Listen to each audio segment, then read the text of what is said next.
Hi. I didn't do like a long-awaited intro just because it's like I just don't really need to do any more setup, and I've delayed the start of this long enough, so I think I'm just gonna get right into it. Welcome to back to reacting to old videos. I'm really hoping to get as much done today as possible because if I don't, whatever I don't get done today has to wait like at least a week to finish.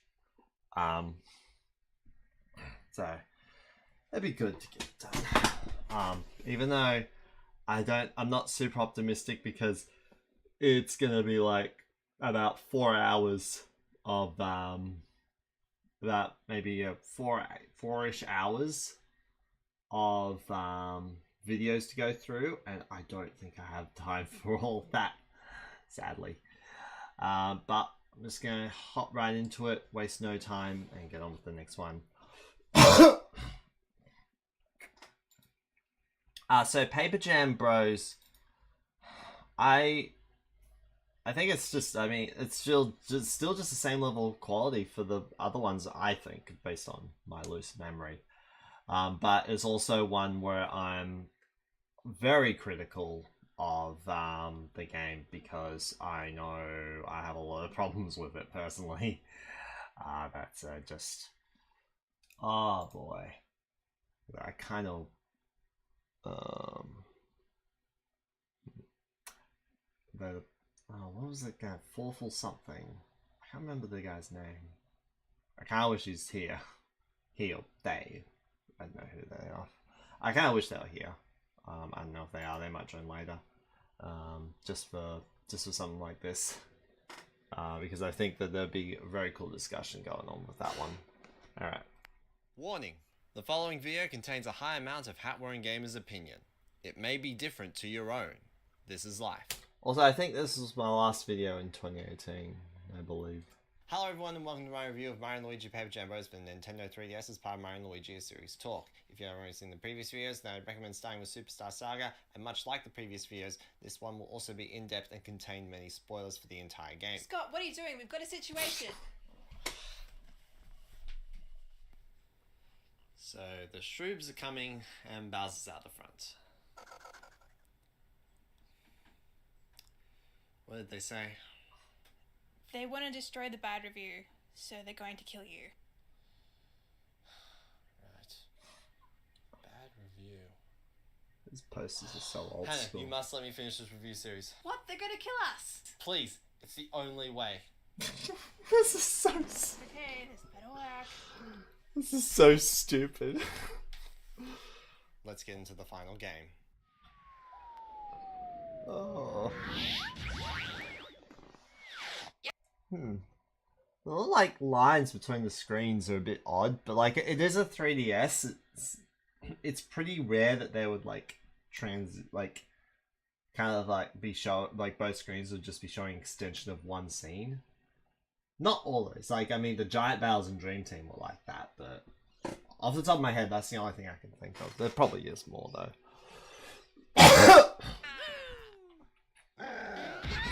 So there are dark lines below the top screen bits, which is interesting. Mario & Luigi Paper Jam Bros came out in 2015, or 2016 if you live somewhere else, for the Nintendo 3DS. This game dips into the world of Paper Mario, the Mario series' other RPG line, to see what would happen if they crossed over. While I never enjoyed the Paper Mario series over the Mario & Luigi series, Paper Mario does lend itself to some very good games, including the ever popular and praised Thousand Year Door on the GameCube. But what happens when those two worlds collide? Let's dive in and find out. It's really quite simple actually. There are definitely things to like about Paper Jam Bros. Oh For gosh, instance, I remember this Paper bit. Jam Bros can be abbreviated to PJB. Now, I have these friends, right? They're a married couple. And you see, her name starts with a P, his name starts with a J, and their last name starts with a B. PJB. These people are real. And I did show them this bit. Oh, they thought it was hilarious. And if you don't know them, then there's nothing to like about Paper Jam Bros. Okay, so that was probably a bit harsh considering that this game has a couple of merits that I'll point out as we go, but I can't say I enjoyed this game. It has so many problems that I simply cannot justify. The game starts out on an ordinary day in the Mushroom Kingdom, and right before anything else happens, you're shown that you can press the R button to speed up cutscenes, which is really 30% of the package. I've been given the option to fast forward cutscenes but not skip them, which is really weird. If the developers were afraid of accidental skipping, they could have made it a double button press like in The Legend of Zelda Twilight Princess. So a Toad and Luigi are looking in some dark room in Peach's castle trying to find the source of a draft because they're that bored with their lives, and Luigi manages to knock a book off the shelf which contains the entire Paper Mario world inside of it because apparently that exists. As a result, paper characters fall all over the Mushroom Kingdom. Bowser's paper minions start interacting with the non-paper minions, and the paper toads panic and hide. Paper Peach enters the scene concerned about her people, and so Mario and Luigi offer to help them out. You start by rescuing the paper toads in Peach's castle in a very disconnected minigame setting. Earlier games in the series did have minigames and they were fine, but here we have a fade to black and return to a tweaked level design which makes the minigame feel artificial. And then after we fade to black again and return to normal, fully isolating the minigame setting from the rest of the game. After this you can run into some toads who give you the bros items, and then you receive the copy block in another conversation, and then you go outside, meet Lakitu, start exploring, fight some battles, and wow, that was fast! In the first 20 minutes of gameplay, the game gives you so many things so quickly without any signs of tutorials. Now, I want to make one thing clear. Tutorials are good and essential. Unskippable and mundane tutorials are annoying, and Paper Jam, rather interestingly, mostly has neither of these. Instead, the game has this guidebook which contains tutorials for every mechanic in Paper Jam that was in one of the earlier Mario and Luigi games. However, having all of these abilities and items all thrown to you at once makes it feel like a burden. You're not making any progress in the game if you read these tutorials, unlike the tutorials in any of the 4 previous games. The tutorial sections were a learning experience properly taught to you. Some games did it better than others. Superstar Saga presented characters who looked like they had histories with the moves being taught. Bowser's Inside Story and Dream Team Bros presented a lot of tutorials as optional but actually had them. Partners in Time failed to do either of these for the most part, but still took the time to teach you stuff. I'd still prefer if the jumping tutorials outside of Hollow Jolly Village weren't there, but eventually it does teach basic battling. The guidebook also presents the tutorials as being unimportant. Yeah, I guess you can teach yourself how to play if you wanna. It diminishes the importance of the tutorials to you before you start playing, and so you have no idea what to do because the game didn't sell the idea of knowing how to play as important. If the game forces you to go through tedious tutorials, the game sends experienced players into a grinding halt as they have to sit through lessons, and dumping it all into a guidebook sends inexperienced players into a grinding halt as they have to sit through lessons. Reflecting on this, I would say the best way to do tutorials is to have a wide array of characters offer to teach you about the mechanics each of them specialize in. That makes the tutorials both well-paced and optional. Okay, let's get back to the adventure, and there is a lot of stuff See, like, Superstar Saga just saying, like, would you like us to teach you? You say, like, no. Do you think you already know? You say, yes. And then you just do it. Because you played the game before. And it doesn't feel like an absolute burden to go through it. But like with the guidebook, it's like I wouldn't change that. kind of glossed over, but I'll talk about it as we go. You walk out of Peach's castle and see a rather large plain area, which is fairly normal. After all, previous games in the series have each had a plains area of their own. In addition to that, look at what else we have from the map. There's a desert, a snowy mountain, a beach, a jungle, a cloudy area, and of course, a castle. And if you didn't catch all that, I'm just going to say them again.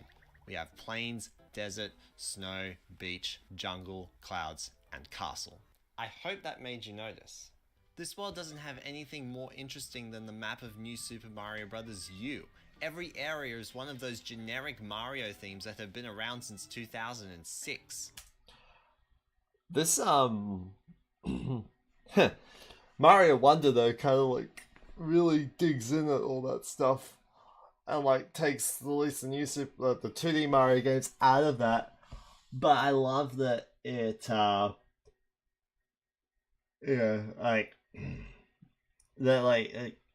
I could use New Super Mario Bros. U, a game that, like, everyone knows that game has no identity.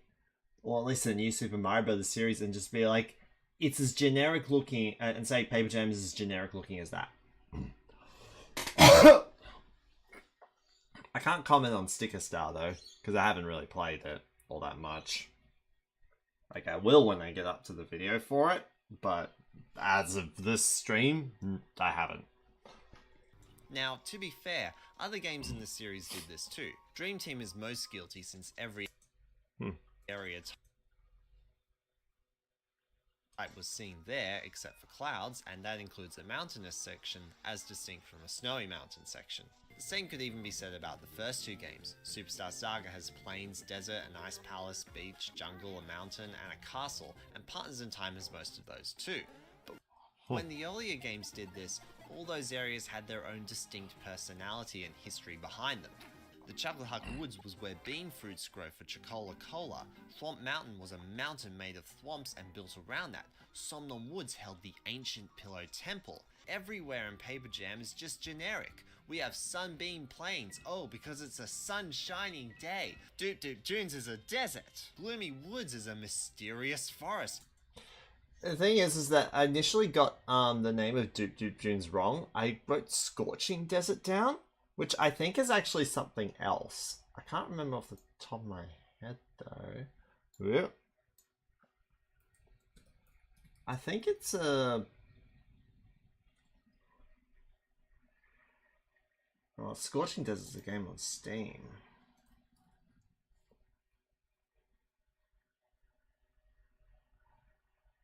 Oh, there's Scorching Sandpaper Desert in Paper Mario the Origami King, but that came out like 2 years after I released this video.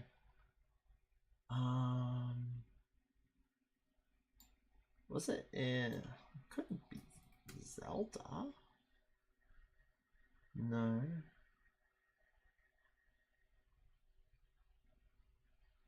Scorching... There was a land named... I was thinking of a place named Scorching Desert.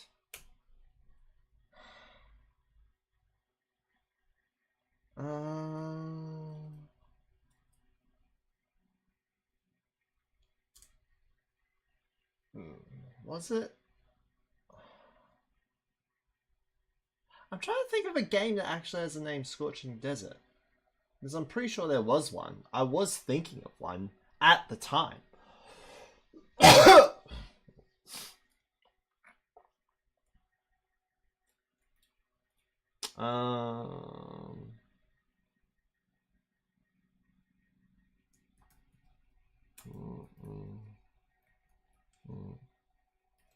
Game.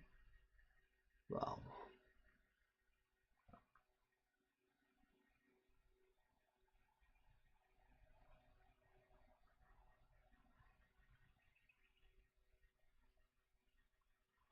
I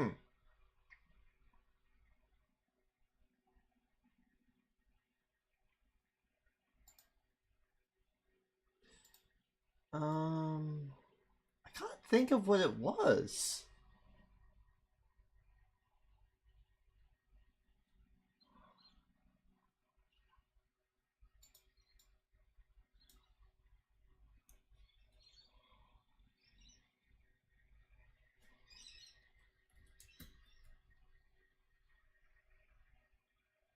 No, all the Mario references is just Scorching Sandpaper Desert from Origami King, but that came out after I released this video.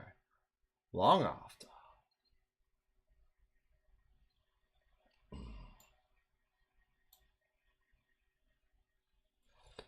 Scorching Desert...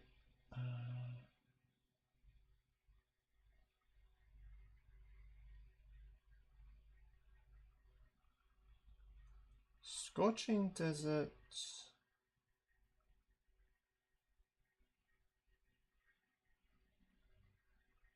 damn, I can't remember.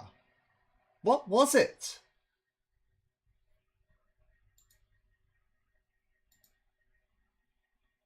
I'm actually asking if anyone's listening. Like, is there a place in a video game named Scorching Desert that is linked to an IP that I would know?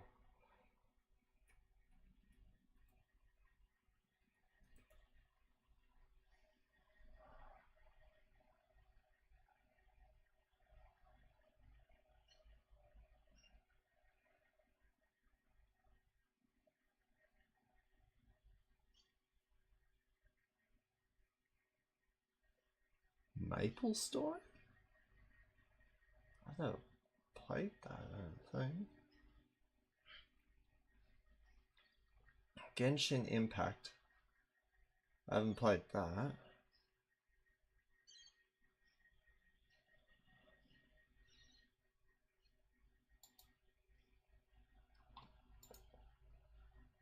Mount Burr is cold, and Twinsy Tropics?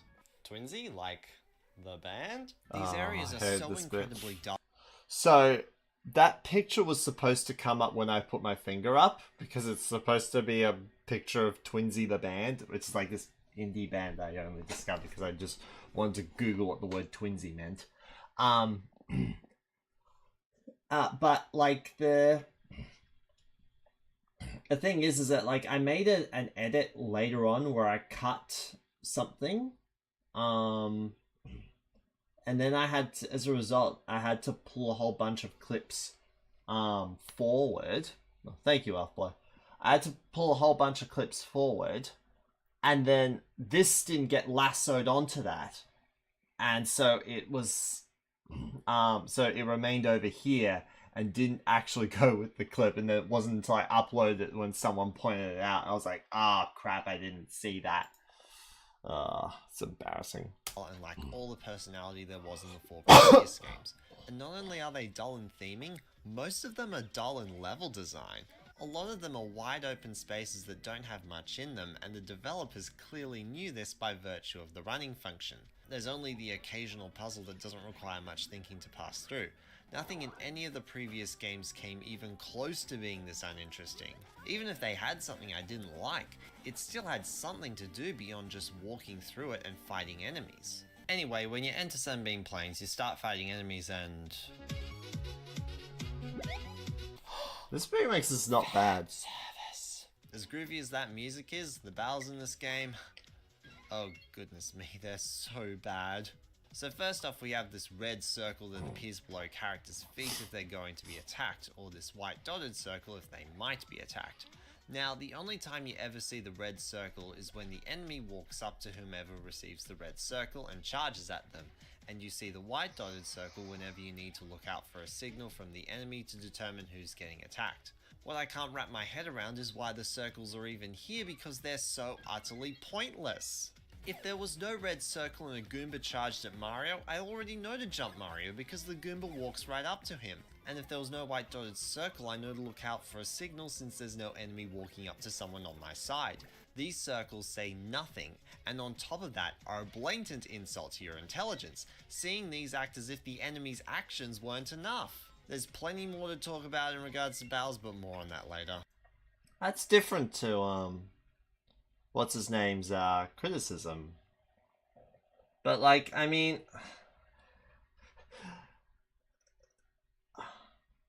that's even, that means the circles are even more pointless than I remembered.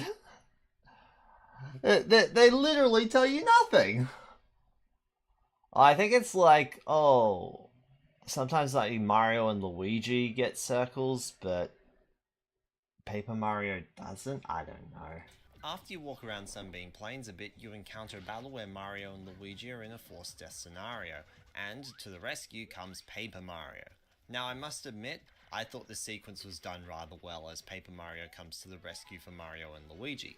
With his own abilities, he conquers what took down the bros defensively and offensively. It's just a shame that the positives don't continue. Paper Mario meets with the bros and they get all happy and friendly with each other, and Starlo gives Paper Mario the copy block, something that they were given at the start of the game for no other reason than plot convenience. Controlling the 3 of them in the field is a nightmare. Paper Mario is attached to the Y button, which makes jumping the 3 of them sequentially rather awkward. The angle and movement of my thumb on the buttons has to be horridly changed as I hold the 3DS. Alternatively, the X buttons can be used to jump them all together, but they don't jump as high, and the higher jumps are still required all over the game. The X button itself is primarily for the aforementioned running function, but it only acts as a cover for the 2 things I described earlier.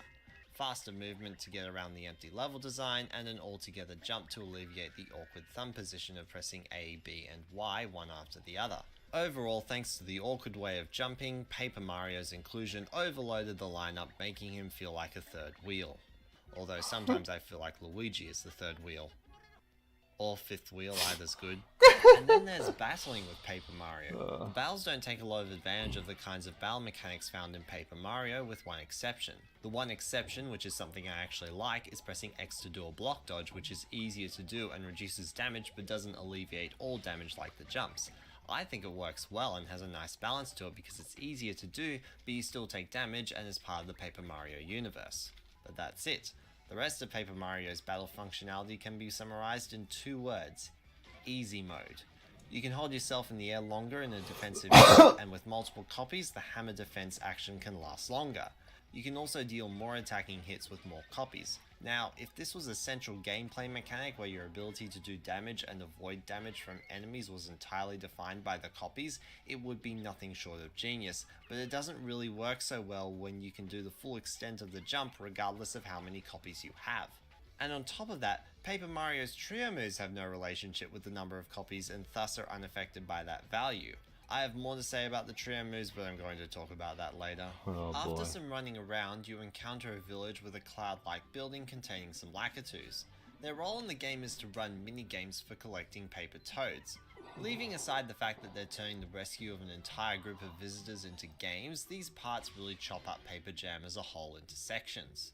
Earlier I said that the transitions and tweaked level design make these feel artificial, but the Lakitus running the mini-games to rescue paper toads only enforces that. On top of that, this is what you're doing throughout most of the game instead of solving puzzles in interesting level design. The artificial nature of these collections feels so out of my way and disconnected from the rest of the game that it feels like a waste of time, similar to my thoughts on the guidebook replacing tutorials. After this, we see one of the game's big This next bit happens before the village. Oops. flaws. Shit, that was just a mistake I made. I We see realized. the plot really start to unfold as Bowser kidnaps Peach. Oh, that's original. But there is a twist, and that twist is that Paper Bowser kidnaps Paper Peach. Yeah. So in Superstar Saga, Peach's voice was stolen by someone from a neighboring land. In Partners in Time, the Mushroom Kingdom of the past was invaded by the Shroobs. In Bowser's Inside Story, Fawful took Bowser, the Bros, Peach, and some others and knocked them out of action. And in Dream Team Bros, an evil Dreambat caused havoc in a distant land. All of those were at the very least unique in Mario games. While some of them were weaker than others, they were new. There was a new villain and a goofy story. Even Dream Team, while giving into making Bowser a Hello, main Yuzo. antagonist, he wasn't the only one, and he didn't just kidnap Peach. But here we have the same dull plot of the ordinary Mario series, And it happens twice. Another dull aspect of the story is seen in the fact that Bowser and Paper Bowser work as a team rather than act in conflict. Every time one character meets their paper selves, no one develops. Their conversations are all just that one person's thoughts. This conversation between Peach and Paper Peach is just them talking about being kidnapped. The Bowser Juniors only talked about childish things they want. The only conversations that come even close to interesting are the Magic Coopers because they seem to somewhat argue about who does their stuff better. And the rest of the characters are bland and uninteresting. No one has much in the way of personalities. Every character is from either a Super Mario game or a new Super Mario game. There are no new characters to the Mario universe in this game. The only character who's seen in just Mario and Luigi is Starlo, and she seemed to have lost her personality at some point between Dream Team and Paper Jam. Paper Jam Bros is almost an insult to the rest of the series by being generic and uncreative. It could have been the entire You're allowed to like Paper Jam. The only difference between my opinion and yours is that I made a video about mine. It's not, my opinion isn't any more valid just because I made a video about it. I just wrote down my thoughts and put it on the internet. I'm not some kind of master. I'm not an expert. I just have an opinion, and I wrote a video about it. Because, the main motive for the whole series is because I've watched a whole bunch of other, review series of other video game series, and I was like, I wonder if there's one on Mario and Luigi, and there wasn't at the time. I was like, alright, cool, I'll make one. that's just how I ended up doing it. I wanted that one to exist, so I just made one. That was it. That was all there is to it. And then Ant Dude made one. Well, two. He could make one too. It's fine. Paper universe invading and taking over, and everyone has an evil counterpart. Admittedly, that think idea other isn't that people made interesting some on as its well. own. It would need to be fleshed out, but it's still more interesting than what the game actually is. Okay, enough of that. We fight the first boss, Penny Piranha. There's no puzzle, which is appropriate for a first boss. He has very basic attacks, but this game extends something I didn't like in Dream Team, and that is the screen chase segments. It's expanded by using Paper Mario as a plane, but it doesn't really do much. You still just jump and hold the button. Paper Mario's role is made a little more complex later on, but more on that later. Overall, P is a standard first boss, which is good and hints at things to come later on. After the battle, Amiibo come, and I don't care. You shortly find a village for more Paper Toad gathering, and then they try to go to the desert. However, a giant cardboard Goomba blocks the way, and you finally discover what collecting Paper Toads can amount to. A giant cardboard Mario for what's called a Papercraft battle. These battles replace the giant battles from Bowser's Inside Story and Dream Team, but unlike them, Papercraft battles are not fun. First of all, they control really awkwardly. Going forward is fine as the Papercraft goes at a reasonable speed that is neither too quick to the point of flying past something, nor too slow to the point of boredom, but moving left and right can become a frustrating nightmare. Turning can be rather difficult as the Papercraft will rotate itself first and then start moving rather than the rotation being instantaneous. Along the way, you have this energy meter which limits your ability to do particular You say that Amiibo come and I don't care. Amiibo come and I don't care. Amiibo come and I don't care. Amiibo crack corn and I don't care. really powerful moves. The problem behind this is refueling it. Its Actually, undertation what was the being edit I did there? instantaneous. Along the way, you have this energy meter which Oh, limits yeah. your ability to do particularly powerful moves. The problem behind this is refueling it. It's unrealistic that the enemies sometimes wait while you're refueling, and the pads can become a hindrance if you wind up on top of them while trying to take down an enemy. It's also unlimited, adding very little weight to its usage. My solution would be to simply refuel this with an item and present an alternative attack that does very little damage but doesn't use the energy. It will neither be unlimited nor intrusive. I like using the dash. It's simple and creates a risk that can pay off. But the leap onto an enemy can become really confusing to use as you power it up. I would simply prefer pressing A once to start powering it up and pressing A again to make the leap, and if you spend longer doing it you'll have greater impact, but the enemy will have a larger window of time to move out of the way.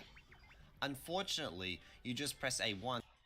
I think the characters talking to their paper counterparts is a good idea. It's basically a way to see the characters' inner thoughts while framing it as a conversation. I mean, that is what you see here. I never thought of it that way before, but yeah. It just seemed kind of dull. Because it's like, what do you do with that?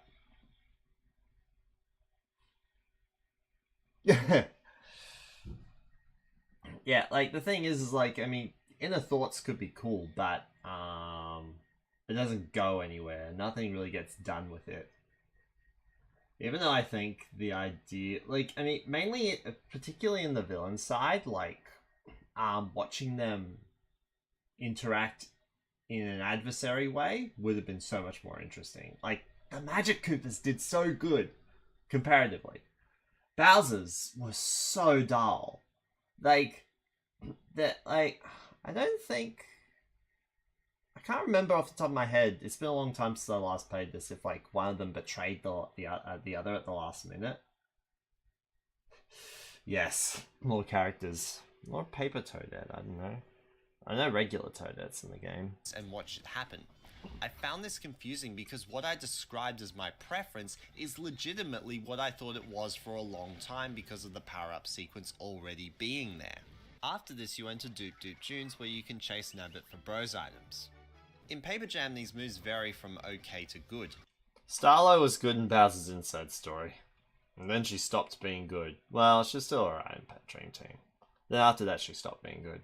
They're fairly straightforward moves that are simple to pull off, and I find most of them to be useful in all sorts of situations. It's just a bit of a shame that 4 of them are repeats even though I like the inclusions.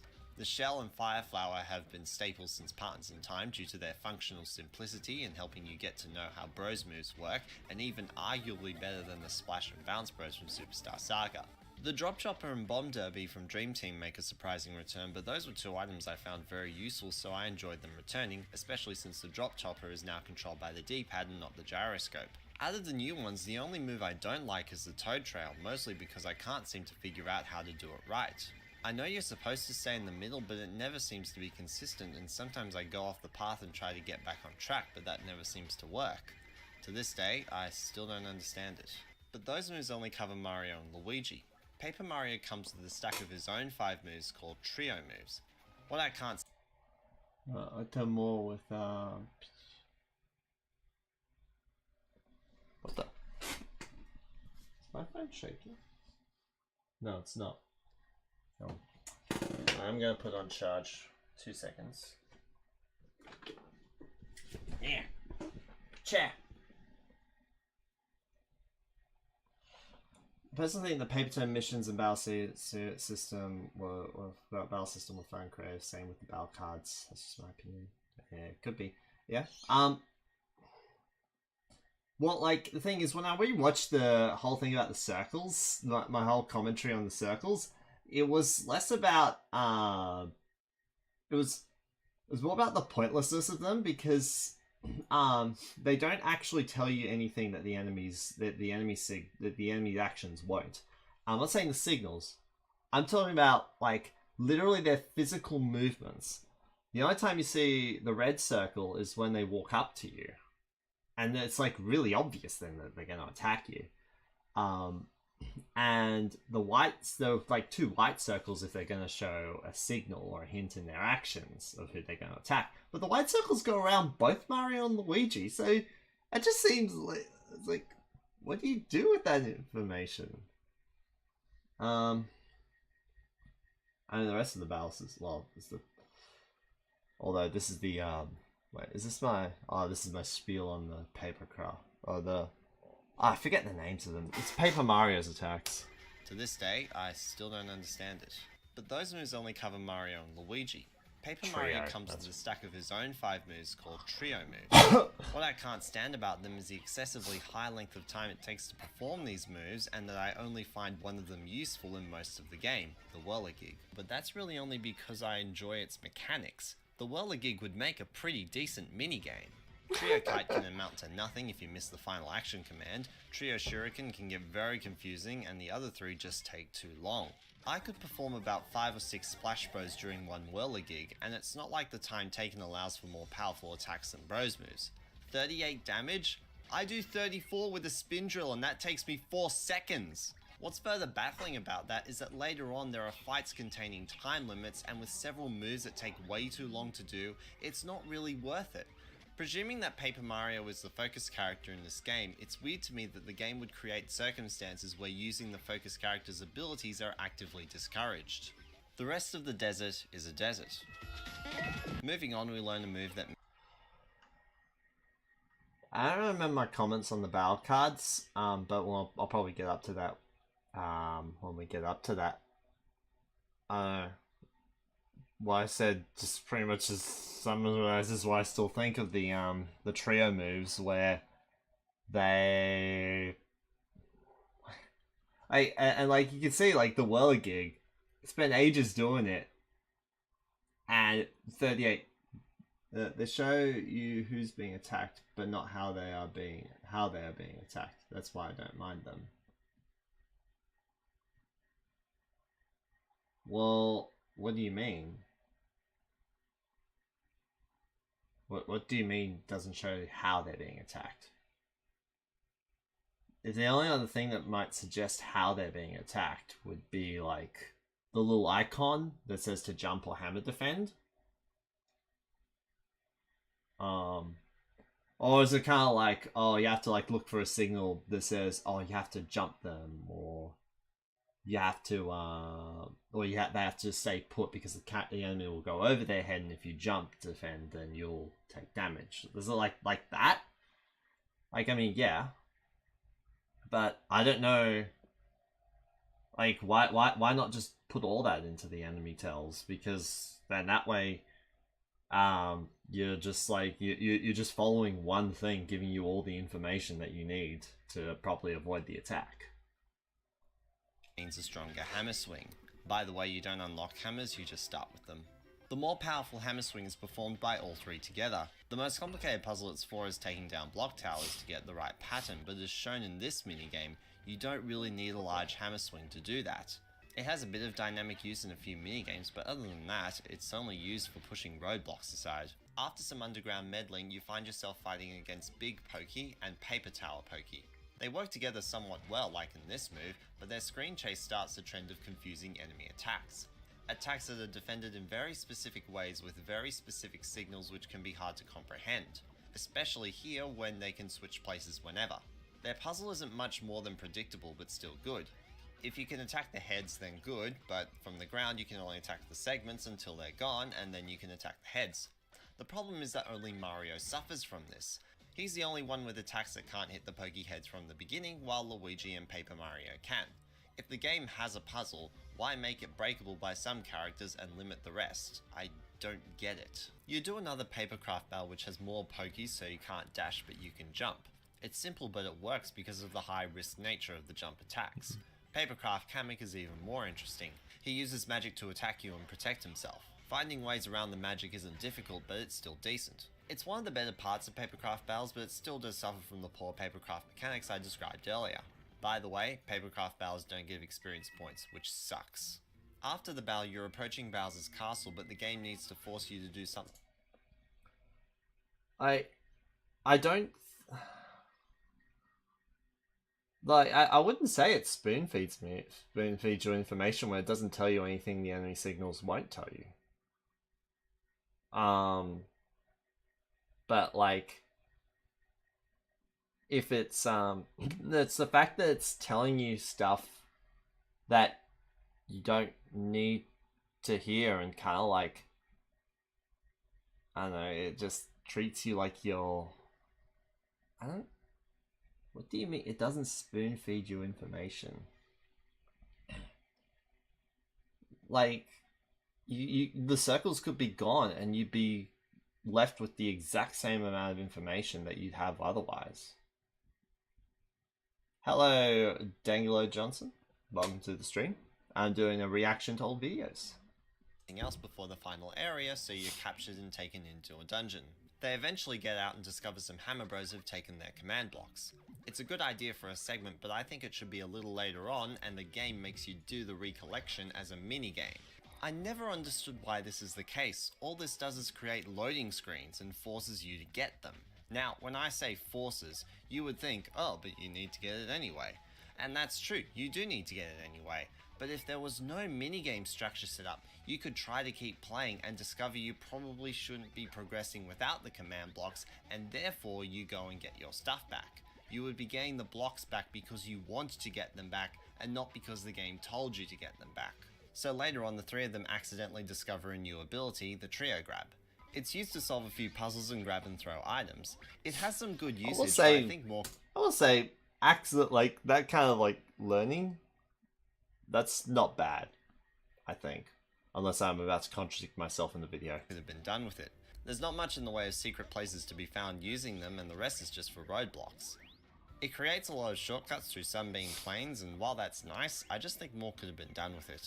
Next thing you find whilst running around in the caves are the battle cards. The game's replacement to badges in Bowser's Inside Story and Dream Team Bros. These cards give them stat buffs to damage enemies.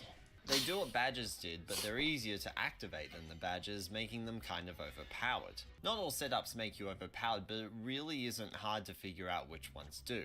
So they're still overpowered in regards to attacking enemies. They also seem like an excuse for the horrid attacks of enemies. Earlier I addressed confusing signals in enemy attacks, and the battle card system's overpowered nature could be seen as a cover-up for this. Moving on, you run into Wendy and Roy of the Kooplings for a battle that isn't particularly interesting. There's no puzzle, it's a duo fight. They have some basic attacks, they have some stupid attacks, Wendy and Roy act like Wendy and Roy, there's nothing memorable moving on. The bros get out and find themselves in Twinsy Tropics. They rescue some paper toads which allows them to leave Twinsy Tropics, and that's it. There's nothing special about this place, boring generic beach. The bros head back to Peach's castle and discover that the Bowser Juniors have taken the Peaches up to Mount Burr, and so they start heading up there via Gloomy Woods. On the way, they fight Paper Petey Piranha. He uses the paper copies mechanic that Paper Mario uses, but I'm not quite sure what's going on in this fight. As far as I can see, Paper Petey using the copies is just a gimmick that actually has little to no significance in the fight. It's clear to me that only one of them is real, and that dealing damage to the fake ones while he's lying down on the ground is useless. If it's spelled with it'd be really annoying.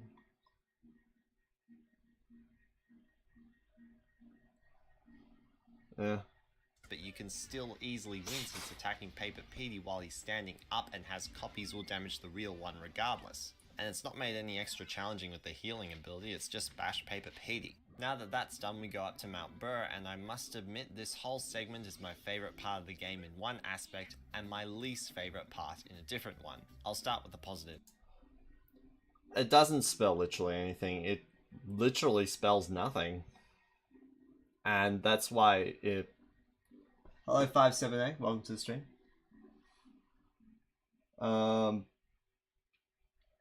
It doesn't spell everything, it spells nothing, and so that's why when I see it, it's like, you treat me like an idiot, I don't need these.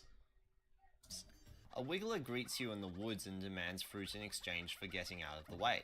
Not the first time this has happened in a Mario and Luigi game, but at least Chuckleroot was picking people who were worthy to go past him. The Wiggler was just hungry and lazy. On the whole, gathering fruit is fine, but doing it in a minigame kind of ruins the experience. Paper Jam often does this, where it just turns perfectly good quests into these mini-games, making them feel so detached from the rest of the game. The game might as well be called Mario, Luigi, Paper Mario, and mini-games. Now remember how I said I was talking about the positives? To be fair, it does get a little bit... Why does it say you watched this video in 2016? This video came out in 2018. I don't know. with a race against a Yoshi, and I never knew how much Yoshi's cared about.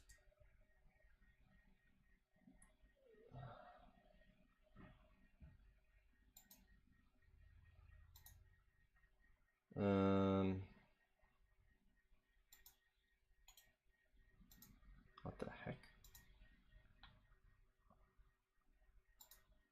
One moment.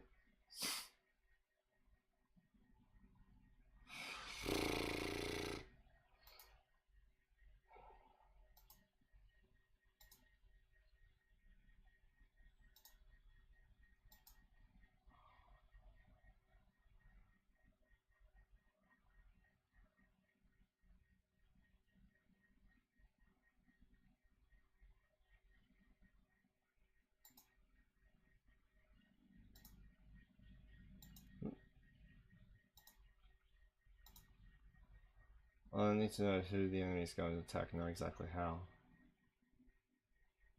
I mean, to each their own at the end of the day. Like, I like, it's like, why can't the enemy signals include the who? The 4 previous games all did. I don't know why this one can't. out their running speed. It's essentially a timed challenge where doing well might mean the game tries to kick you back, in other words rubber band AI, but it's still done as a mini-game. Probably did that to sell the race course, which is fair enough I guess, but it still kind of leaves a bad taste in my mouth just knowing it's a mini-game setting. However, we do have some bomb throwing puzzles made possible with the trio grab. They're cool timing challenges, but it's another mini-game. Remember, this is still supposed to be my favourite part of the game. At the end we fight the Wiggler as the boss, who is under the spell of Paper Kamek. The way this one starts reminds me of the Wiggler fight from Dream Team Bros, as a friendly Wiggler who is manipulated into a guilt-provoking boss fight. This time the Wiggler is under the spell of Paper Kamek, but still the same idea. There's not really much of a puzzle either, but the screen chases are developed a little. Now we use Paper Mario as a boomerang on this giant ball thing. I actually find it to be better than the paper plane because it's more precise, and I feel like when I mess up, I actually messed up rather than the game messing me up.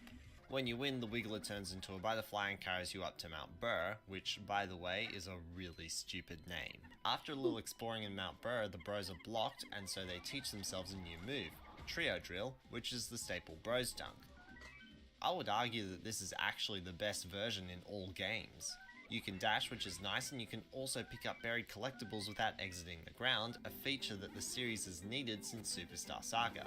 What I love even more about the Trio Drill is how the mechanic is expanded to allow you to climb up walls, and there are lots of things you can do on walls. Break stones, avoid obstacles, solve puzzles, you can even dash out the sides and into other walls. It's fairly impressive and is well utilized in Mount Burr.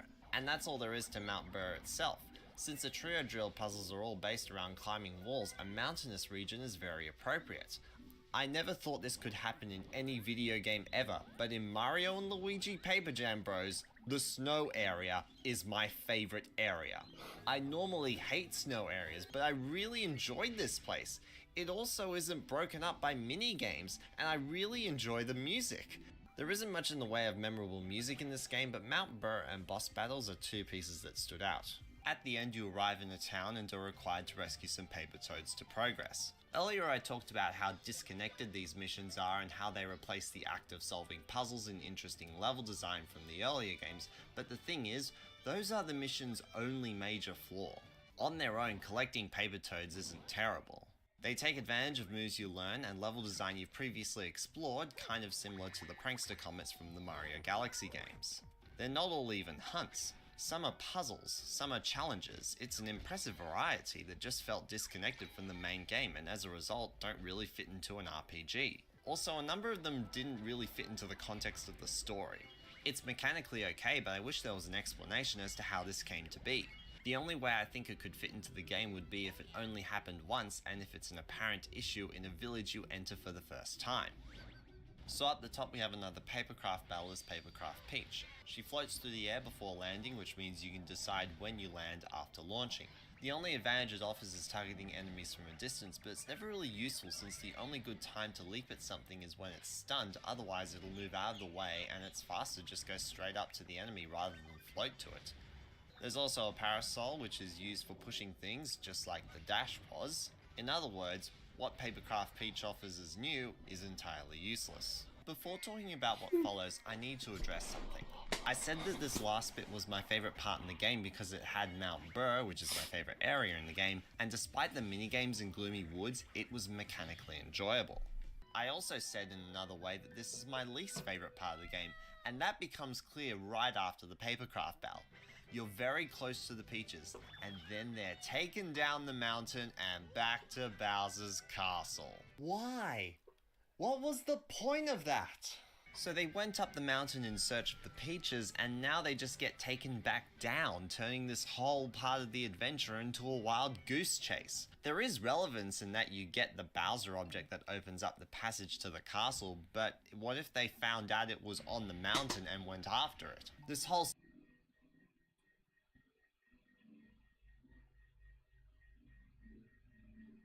They are creative puzzles. Like, the reason I treat them like mini games is because the game does. They put that like already start and then clear thing at the end, then that's clearly a mini game. And like, look, the game has like the previous games all have mini games, but they don't. They kind of like more naturally weave them into the level design, so you just walk up to it and you do it. This game, like, you do walk up to it and do it, but the transition just separates it. Like, you just go up to a place and all you do is a mini game, but like puzzle solving is not as big a thing. Just like it's only there in Gloomy Woods, and there are no mini games. Like Mount Burr, what Mount Burr does is brilliant. It doesn't do mini games, I don't think, based on loose memory. Like, it's all just taking the Trio Drill and then pushing it to its end. Like, it's so good. It was so much fun. I hate snow areas normally.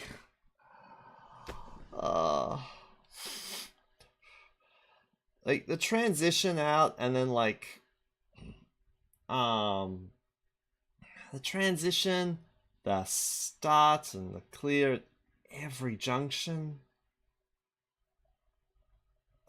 just kind of takes you out of the world. That's the problem. It doesn't feel natural. Like, it could even almost, it could be, it doesn't even have to change all that much. Just the transitions. If the transitions are gone and like the little start thing doesn't pop up every single time. I know there are some times in previous games where it does, especially in Partners in Time with the random fun jingle. But it just, this game just overdoes it, and it doesn't have to do it all the time.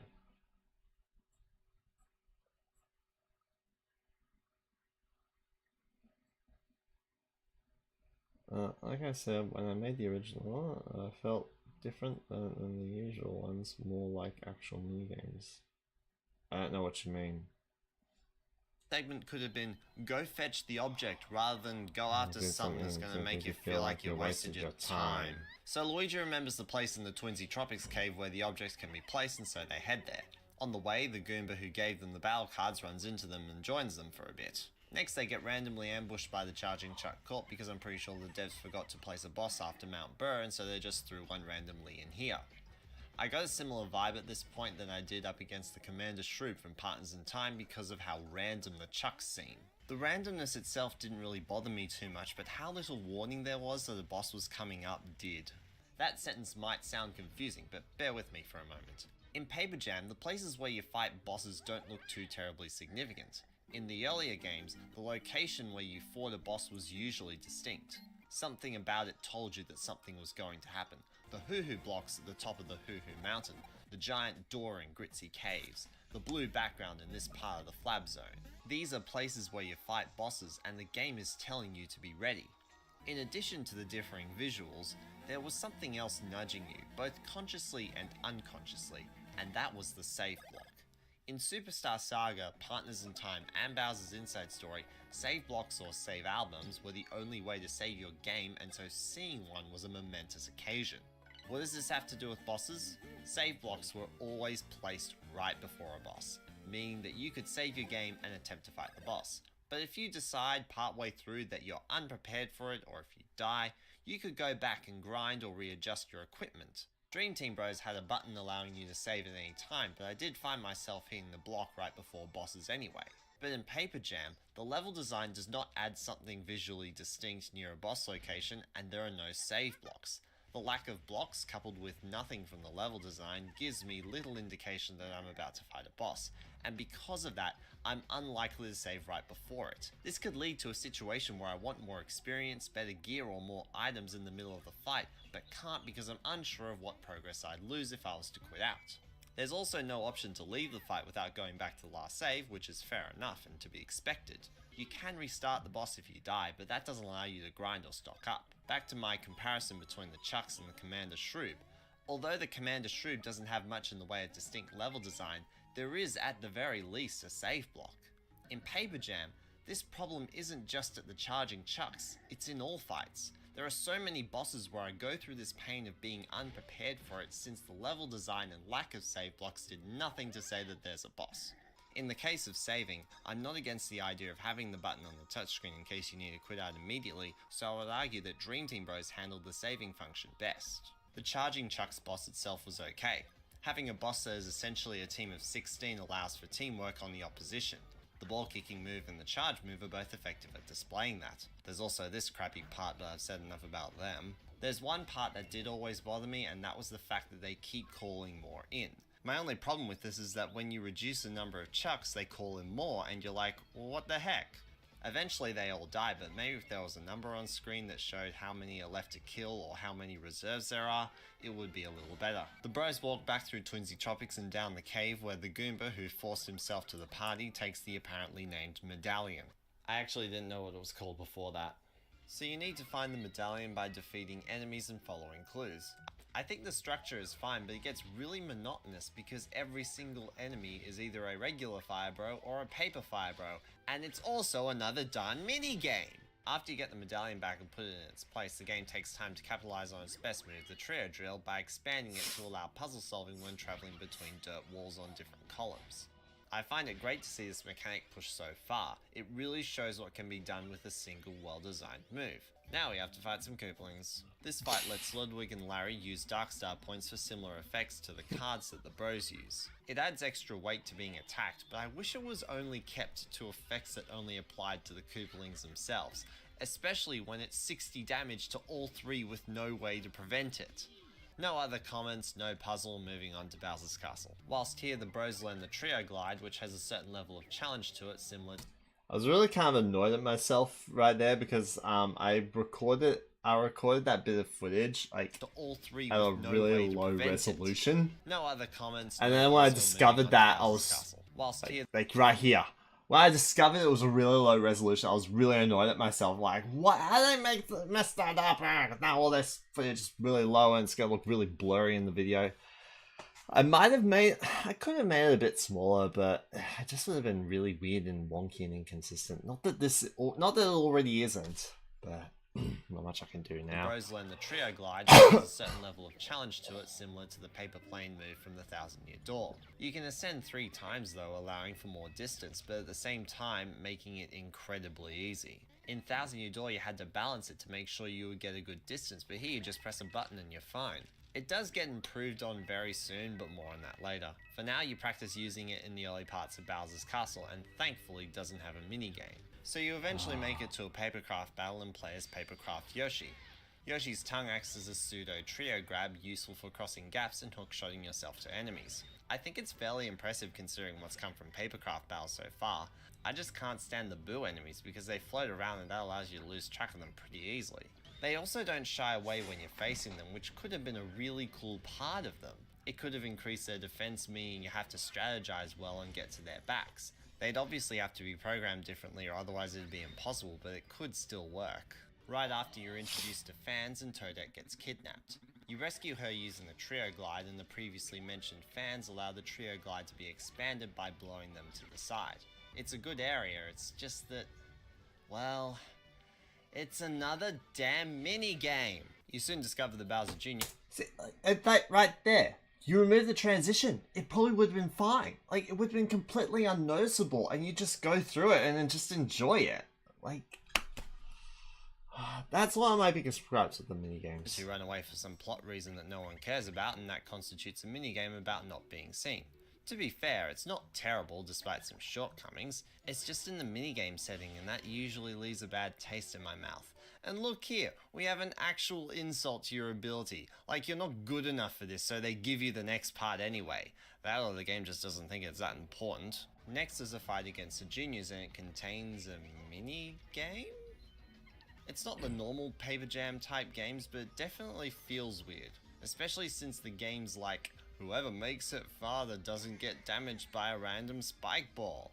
The only other move of theirs I have to comment on is this move that I find kind of fun to defend against. Mostly because the signals aren't invisible or only appearing for half a second like a lot of the other moves in the game. However, it's kind of a slap in the face when they do it and only one of them is alive. The puzzle is kind of annoying if you could even call it a puzzle. The juniors being in the clown cars mean that any attack coming from the side will do no damage. That's it. Attack from the top and you win. You beat them, they save the Peaches, and the juniors have this vastly over the top moment, and then the Bowsers show up and launch the castle into the sky, and Mario and crew fly out, and the castle fires several missiles at Peach's castle, resulting in a very broken roof. I will grant, that was pretty interesting. So the bros head back up to Mount Burr, but they have to go via another section of Living Woods. Before going up there, let's talk about side quests. There are 3 different side quests in the game. All the optional Paper Toad missions, while probably decent, are a monotony to go through while suffering from all the other problems I've expressed. Chasing Nabbit is okay most of the time, but the last one becomes really excessive with the number of battles done, and I grow to hate Nabbit when he sleeps in the background. When I should be fighting enemies, all I think about is how much I want to strangle him. And then there's the Toad Scholars. I had to look these up to know they existed because due to the game's only NPCs being toads, they weren't distinct. Not even having features while maintaining being toads. At least in the original Paper Mario, while Toad Town was full of toads, they all had distinct looks to them. This one had glasses and was surrounded by books. This one had gardening clothes and was in a garden. Tasty had an apron and was in a kitchen. These toads have distinct qualities that make them noticeable. In Paper Jam, they all look the same, making significant ones incredibly difficult to find. Back to Gloomy Woods, we get a ghost segment of the woods like a certain other game that shall remain nameless. In this, Luigi plays on his own and starts off as afraid as he was right before having to go to Guffawa Ruins. Except in Superstar Saga, he was brainwashed into believing he was Mario, and in Paper Jam, Starlo tried the same thing, except that right after she was done, a wave of bats flew over and made Luigi scared again, undoing the whole conversation. I think I get why they did this, to make the next area more challenging to walk through because it'd be too easy if Luigi was walking normally, but why not just make the area harder to traverse, like the flames could move faster? It'd be better than walking slow. Luigi finds Mario and battles become enjoyable again, then Paper Mario comes back and battles stop being enjoyable. Again. Speaking of his return, it happens in the King Boo boss fight, which is alright. I did notice a direct move reuse from Bowser's Inside Story, but I honestly don't know what to think of that. I like the blue flame attack and how you're required to memorize the order. There's no puzzle aside from King Boo having a crown and therefore being a spiked enemy. After the fight, you solve some more puzzles in the woods and get back to the top of the mountain. A cardboard pipe appears for fast travel as well. Fast travel was introduced with as much subtlety here as it was in Superstar Saga. Not as early though, but I think, considering the way the game plays out, it's appropriate. I never felt like I needed them when they weren't available, and unlike Dream Team, keeping them out doesn't pad out the game since there's little to no backtracking prior to their introduction. You go up the mountain, solve some puzzles, do some minigames, collect some toads, fight some battles, there's nothing new to talk about, but it's a nice reprisal of things you've already done before, similar to Driftwood Shore or the Woohoo University. At the top of the clouds you fight the King Bob-omb. The big thing about this boss is the timer you're on. Now, a fight with a time limit is fine. There's even a way to increase it, but the big issue is that a lot of the bros and trio attacks take a while to pull off. This discourages me from wanting to use these attacks, especially the trio moves. These are the attacks of the supposed focus character, and they're less effective in this situation. One other thing I started to notice with all the enemies is that they were taking multiple turns before I had one. I had a thought on why this might be the case, and to test it, I went back and fought an easy enemy from early in the game. Whilst doing so, I had multiple turns before my enemy had one, and my suspicions were confirmed. When one side has excessively more speed than the other, they have more turns to attack before the opponent gets one. To be honest, I don't know where I fall on this. On one hand, it's utterly annoying seeing my enemy taking multiple turns before I get my own. On the other hand, it increases the weight of the speed stat. Across the Mario and Luigi games, the speed stat just determined who moved first and the order to follow. There wasn't really a lot of value to it. The idea of blue peppers in Partners in Time puzzled me because what do? Do they make us attack in a different order? Okay. As an example of good speed stat usage, in Pokemon, you and your opponent choose attacks at the same time while the higher speed moves first. Rinse and repeat. But in Mario and Luigi, it doesn't work like that. Paper Jam makes the speed stat a whole lot more important and gives you a reason to take proper care of that stat. But of course it's Paper Jam, something's gonna go wrong. And it is. But this is also a good time to bring up something pretty significant. It's not simple to take care of your speed stat, or any of the other stats. The reason for this is because the stat bonuses for level ups are completely absent. All that happens is that you're informed of the level up while your stats rise. When you rank up, you can choose a perk like in Dream Team. In my previous video I mentioned that Dream Team had both the level up bonuses and the rank up perks and said that the rank up perks shouldn't affect your stats, but I think that removing the bonuses isn't good because you have less control over the way the bros grow. With the rank up perks you have to commit to the ongoing increase of a single stat for the rest of the game, but with the level up bonuses you can raise whichever stat is best for the bro at the time, and if you think one is too high you can course correct and increase another instead. In regards to how your speed grows, while you can use the rank ups to boost it or even the battle cards, you still have less control over it than the level up bonuses would provide. After being the King Bob-omb, every other paper toad you've rescued becomes a bridge to Neo Bowser's castle, and yes, Bowser named it that after it rose into the air. They actually ran out of ideas and used a name from Dream Team that doesn't make sense in this game and wasn't needed. We start off with the requirement to hit a bunch of switches. The switches make you explore the castle featuring 2 platforming challenges. It's like the game's assets weren't already too Mario, they had to include mechanics, although I don't think either are bad. It's the kind of platforming I expect in a Mario and Luigi RPG game. After you hit the switches, this platform becomes a lift and you wander into the Bowsers, some story happens and Toadette sends you to find fire ores. A mission which is 80% backtracking and 20% minigames, no need to dwell on it. These efforts result in Papercraft Fire Mario for the final Papercraft battle. I like the addition of the fireball because it actually makes Papercraft Fire Mario stand out from the others a little more, and it's also useful in the fight against the ships. The rest of it's a boss rush, and that could have worked well if the fireball did substantial damage to them, wrecking them to shreds rather quickly, but it doesn't, so you're fighting them in the tedious, rough, and unnatural way you did before. At the end is the Bowser Papercraft, which does a good job at closing out the Papercraft battles with one final hurrah of uncontrollable, tedious, boring, uninteresting Papercraft battling. So I have a few more good puzzles and then we approach the end game. I didn't The really end game exactly consists of fights nail against that the magic quite Coopers and all the well, Koopalings. Like when I was trying to repeat it, I didn't nail it because I didn't have it fully memorized from, what, how long ago? Yeah, 5 years, 5.5 years since I uploaded this one. Magic Coopers are actually pretty good. The only thing that really bugged me about this fight was the aforementioned speed stat issue that wasn't really helped when the Magic Coopers felt like summoning dry bones. There's no puzzle and I'm getting sick of talking about bosses, so let's beast mode the rest. Wendy with Roy and Ludwig with Larry are all the same as their respective fights from before, but with higher stats and a little extra crap. The last one against Iggy, Morton and Lemmy is nothing more than a defense spectacle which I actually found kind of fun. Mostly because I had just done a bunch of normal boss fights. It was good to take a break.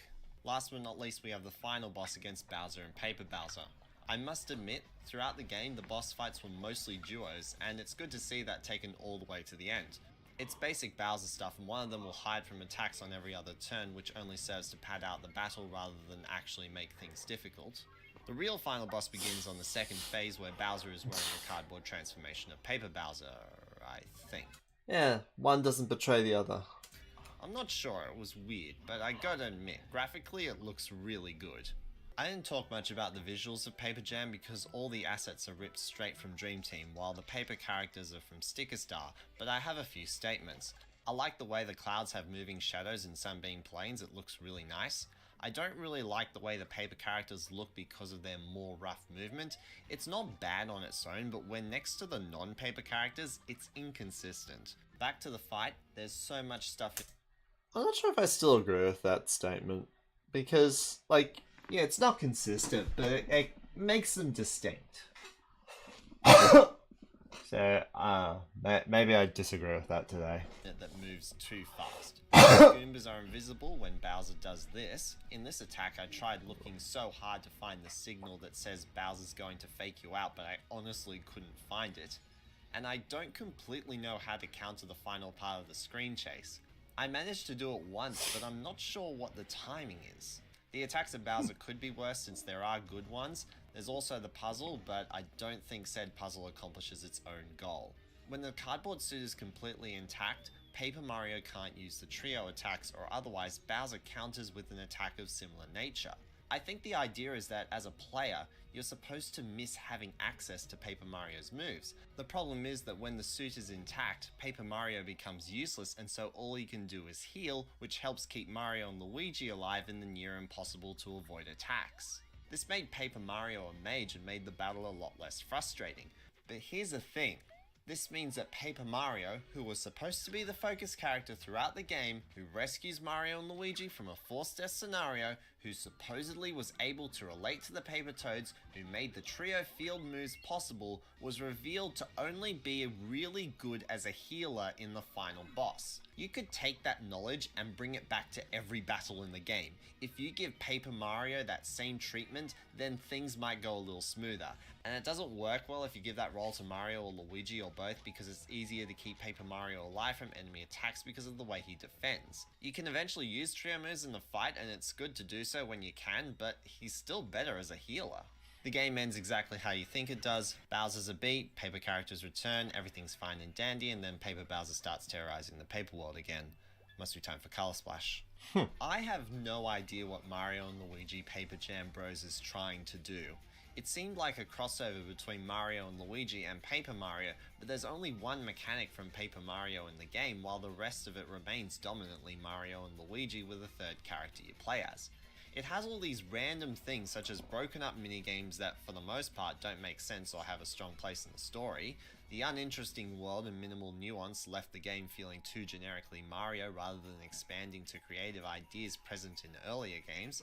Superstar Saga sent the bros into a foreign land to rescue Peach's voice of all things. Partners in Time had the bros traveling through time to fight aliens. Bowser's Inside Story sees them venturing physically inside Bowser and powering up his body. And Dream Team managed to get you entering dreams. All these games brought new characters that hadn't been seen before. They were charismatic and charming. They had worlds with creative names and themes beyond the norm. The only thing interesting that Paper Jam does is bring another world to its own, which was confusing itself because before this game, who thought that these two worlds were different?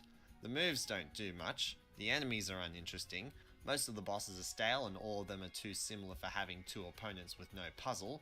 All of this leads me to want to call it New Mario and Luigi mini-games with stats and paper versions of the characters, because that's all it is. It's just a pile of random stuff that doesn't want to commit to an idea. This game throws random stuff at you to the point where I don't even think the developers even cared about this game. Rather, it was something Alpha Dream had to pull out of the sky when Nintendo asked them to make something like this. There's very little love and passion put into this game, and that causes it to suffer. I don't want to end this by saying something bad, so, them sick flips, bruh. I'm Hatworn Gamer. One thing to add, this was pointed out later, in a different video. King K's, video on Paper Mario: The Origami King. He points out, he asks the question, he points out, for RPG crossover, none of the characters like the Bean Bean Kingdom or other Paper Mario games turn up. It's just the Mushroom Kingdom. And he said, why was the concept wasted? I'm gonna stop looking at my horrible mouth like that. And this has been Mario and Luigi Paper Jam Bros. Whew! Hannah? I'm done. Okay, but they're still out there. I'm glad their ships move fairly slowly. We need to go outside and take this with us. Bowser, I have something for you to attack. Shroobs, I have the bad review. Have it!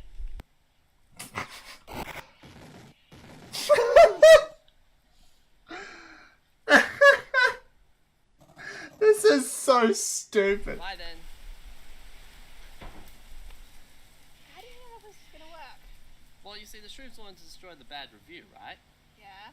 Well, you see, Paper Jam Bros was the bad review, and Bowser just wanted to attack something, so I just threw it up, let them fight it out, and then the Shroobs destroyed the game. Bowser killed the Shroobs before they had a chance to infect him, and then he was on his merry way. Okay, so what now? Do you want to go play some video games? Okay. Alright, cool. Good morning or afternoon or evening, wherever 1:57. you are, whatever time it is, whatever time zone you're in, and welcome to the end screen. And there I go using Dennis's line. Thank you so much for watching the video on the 5th and final game in the Mario & Luigi RPG series. I'd like to spread out my usual thanks to MML, Missy Dawn, and Hannah for their assistance in this video for me. So stay hyped, stay around. Don't forget to subscribe and to follow me on Twitter for updates, and follow me on Twitch just because I stream from time to time. I'd like to thank you all so very much for watching, and I will see you next time. Bye. I do think it's good that my quality across the whole series of videos remained very consistent. Because there aren't really that much, aside from Superstar Saga to Partners in Time, there weren't really that many improvements in video quality, I don't think. But seeing it remain consistent across the whole series, I don't think is entirely bad. And it's not like it got worse, I don't think. Why do I keep closing the folder window? One second. Okay, time for The last video. Warning.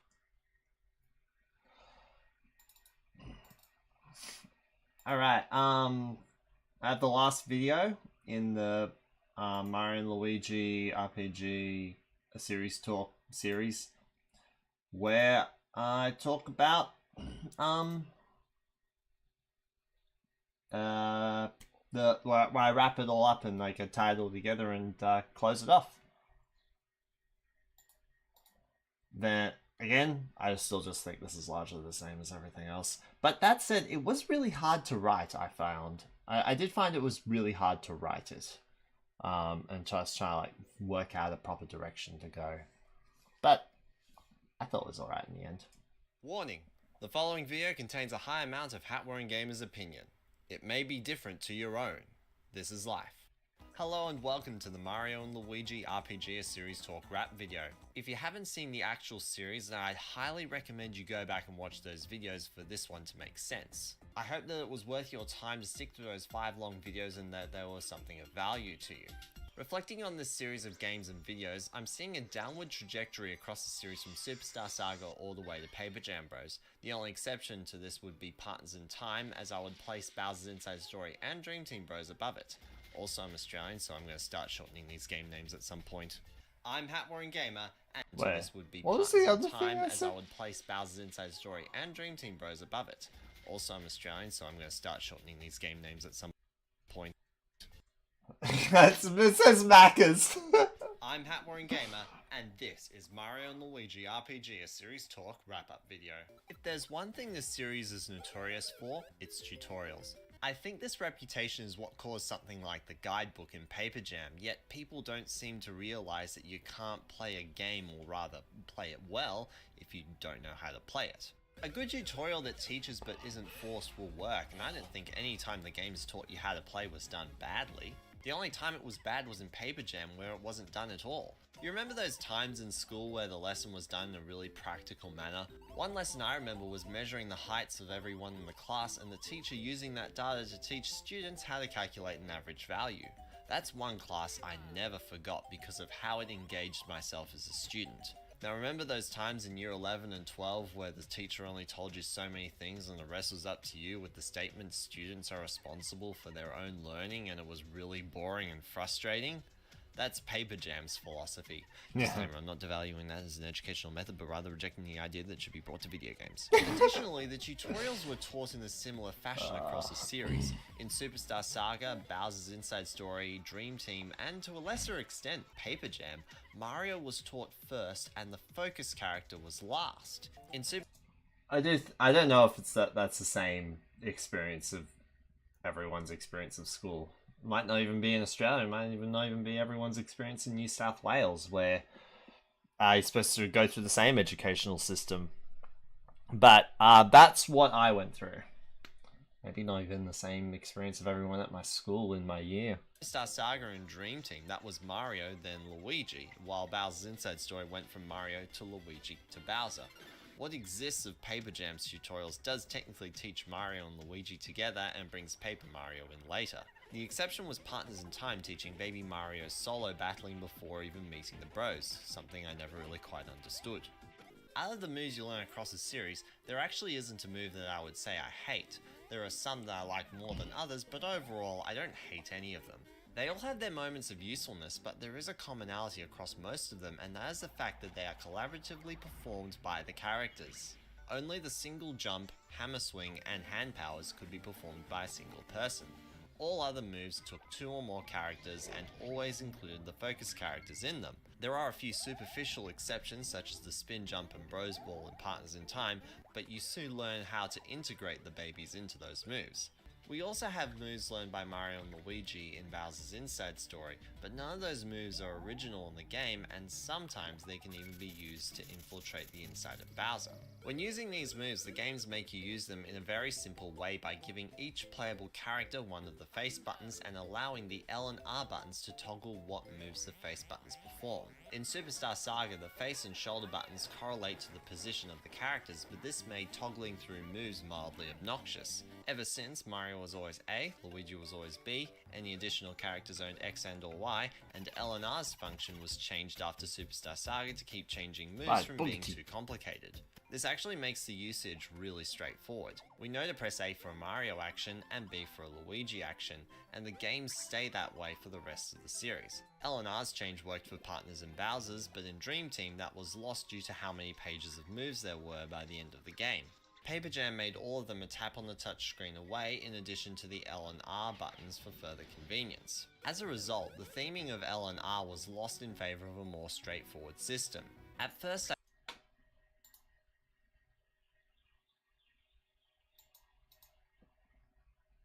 Ah.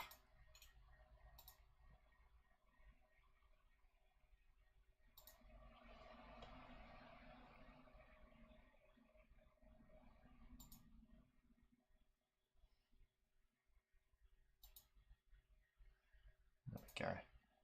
Gotten rid of didn't them. know how to respond to this, but with the face buttons becoming more emphasized as being attached to a character, the theme as a whole wasn't really lost even after changing how the L and R buttons functioned. As for battling, the button lineup is actually more consistent here than in the overworld because there are no exceptions regarding A and B for Mario and Luigi, as well as X and Y for everyone else. Quick side note, I still stand by what I said in Superstar Saga that I would have preferred Luigi using the A button when he's on his own in battle, but that's just for Superstar Saga's own sake and not the series as a whole. The present consistency itself seemingly strays away a little in Dream Battles because Mario uses the circle pad for movement, but that's there to add variety since the only other way to defend in Dreams is with the A button, and it's not like you're using the B button to defend with Mario. It also allows the game to still challenge you when defending rather than just knowing when to press a single button, similar to how Bowser could defend with both X and Y, and the signals help you figure out which one to use. However, I think the defending buttons go too far in Paper Jam by introducing a third character at the same time, since that allows a third variant in enemy signals, as well as every paper version of those enemies having different versions of the signals with different meanings, which can cause mild confusion. In spite of Paper Jam's confusion and difficulty, it was still possible to avoid 100% of the attacks in all 5 games by following the signals provided by the enemies, but it did increase in confusion as the series progressed up until Paper Jam itself. In my Superstar Saga video, I said that the signals were appropriately difficult as it was neither too easy nor too hard, so I never really understood why the difficulty had to be increased as the series progressed. Battle moves kept the consistency with buttons attached to a character, but there was a different change in the moves themselves. Superstar Saga had you using moves that you learned from the field in battle. It was really cool to see myself using the Luigi dunk to attack enemies, but as the series went on, that was lost in favour of using Bros items. I said in the Paper Jam video that I thought the Koopa Shell and Fireflower were better at teaching the usage of Bros moves than the Splash Bros and Bounce Bros, and I stand by that. However, that statement does come into conflict with myself praising the usage of the high and spin jumps in battle. That doesn't really mean that the idea can't be used though. After all, I didn't say that Splash and Bounce Bros were bad, they're just not as good at introducing Bros moves as the Shell and Flower. If there were 2 overworld moves that used a Shell and Fireflower respectively, then that can translate into the simple battle moves that we know for teaching Bros moves in battle. The closest time to this happening since Superstar Saga was in Dream Team, where you use the Luiginary Ball and Tower in battle, but the respective field and battle moves weren't taught at the same time, and so it doesn't seem intentional. At the end of the day, I can't say I hate any particular battle move, with one exception that I'll just shortly, whether one or more characters were involved, so my battling experience, for the most part, wasn't strongly affected by it. It's just a shame that a bit of nuance was lost. As I alluded to a moment ago, there is a group of special moves that I do hate, and those are the trio moves from Paper Jam, and it's because they take so long to perform. In Superstar Saga, they were snappy moves that took at fastest 3 seconds and at slowest 15 seconds, but as the series progressed, the moves got longer and longer until we have the trio moves in Paper Jam, which take almost a minute to do once. While there are some moves across the series that can take that long to do, they only go on at the player's discretion, and when they do, they add more damage done in the one move. Messing up a trio kite or whirligig does not shorten it. The biggest damage that comes from this is that the supposed focus character Paper Mario is discouraged from being used. Bosses aren't too terribly different across the games. The early ones are simple while the later ones get more complex. They're all usually good at testing you on Bros or special moves learned or obtained in the area leading up to it. Most of them are well paced, with exception to Bowser's Inside Story for kind of halting progress on certain fights, Termite being one that stood out. The Giant and Papercraft battles were more or less a way to mix up the gameplay. Overall, I liked them best in Bowser's Inside Story. They got to the point faster and were incredibly tight in their control. Dream Team was still fairly tight, but didn't get to the point, and Paper Jam kind of got to the point, but didn't have tight control or movement of the Papercraft. It felt so sloppy. Each of the games presents a story of some kind. I will grant that none of them are particularly fantastic, but they're Mario games, and so they don't really need to be. When lined up against themselves, however, the first three were relatively unique ideas, while the last two sadly fell into something a little more generic on the Mario spectrum, Paper Jam more so. I don't really see Paper Bowser as a new fancy villain like the way I see Cackletta, the Shroobs, Forful, or Antasma. Those characters had their own individual ideas and executed those ideas in their own elegant way. Paper Jam doesn't contain anything special like stealing a voice or contaminating the country's residents, but that doesn't mean the others don't have flaws. While Antasma was a really cool idea for a villain, not much was done with him. After he and Bowser team up, it's just Bowser's plans with Antasma helping so that Antasma can be free. Now, while I do like the Shroobs and their creepiness, their plan is still a little generic, attempting to take over the land. Cackletta suffers from this too, with wanting to take over the Bean Bean Kingdom, but overall, I still think that the positives, such as their personalities in both parties, outweigh the negatives. But they're both thrown out of the park by Forful. Forful still has that generic takeover ambition, but his idea is creative, his execution is clever, and he's so incredibly funny, making him the quintessential character of that crazy story. When it comes to pacing, Superstar Saga and Dream Team are probably the best examples. They introduce things one step at a time and make everything seem relevant. Paper Jam and Bowser's Inside Story have very similar issues. There's a significant story beat followed by an excessively high amount of gameplay before the next beat. An example would be Bowser wanting to go to his castle and then walking out of Cabby Cape and then walking through Plaque Beach and then walking through Dimble Wood and then walking through Bumsy Plains, and that just gets you to the area outside of the castle. Not to mention that the story up to that point prepares you for Bowser's castle. Imagine how thrown off I was when I arrived and found out that I wasn't really exploring the castle but rather an area inside Bowser, and then after being thrown out of the castle. Exploring the castle itself comes later. Partners in Time hit this interesting ground. I like the pacing of each time hole individually, but how they were paced within the story beats were a bit too widespread. Not as bad as Bowser's or Paper, but it did make the adventure feel a little short, even though it was longer than Superstar Saga. Despite Partners' pacing, it has by far the best atmosphere across the series. You can see the Shroobs everywhere. They've destroyed the villages, left minions wandering the field, and left the Toads for dead. It's incredibly dark. Dream Team does atmosphere fairly well too. Inside the dreams, there is a large expression of imagination, like it's a child's playroom where anything can happen. Outside of the dreams, it's a little basic, but naming a race and locations after things related to sleep help keep the world in check.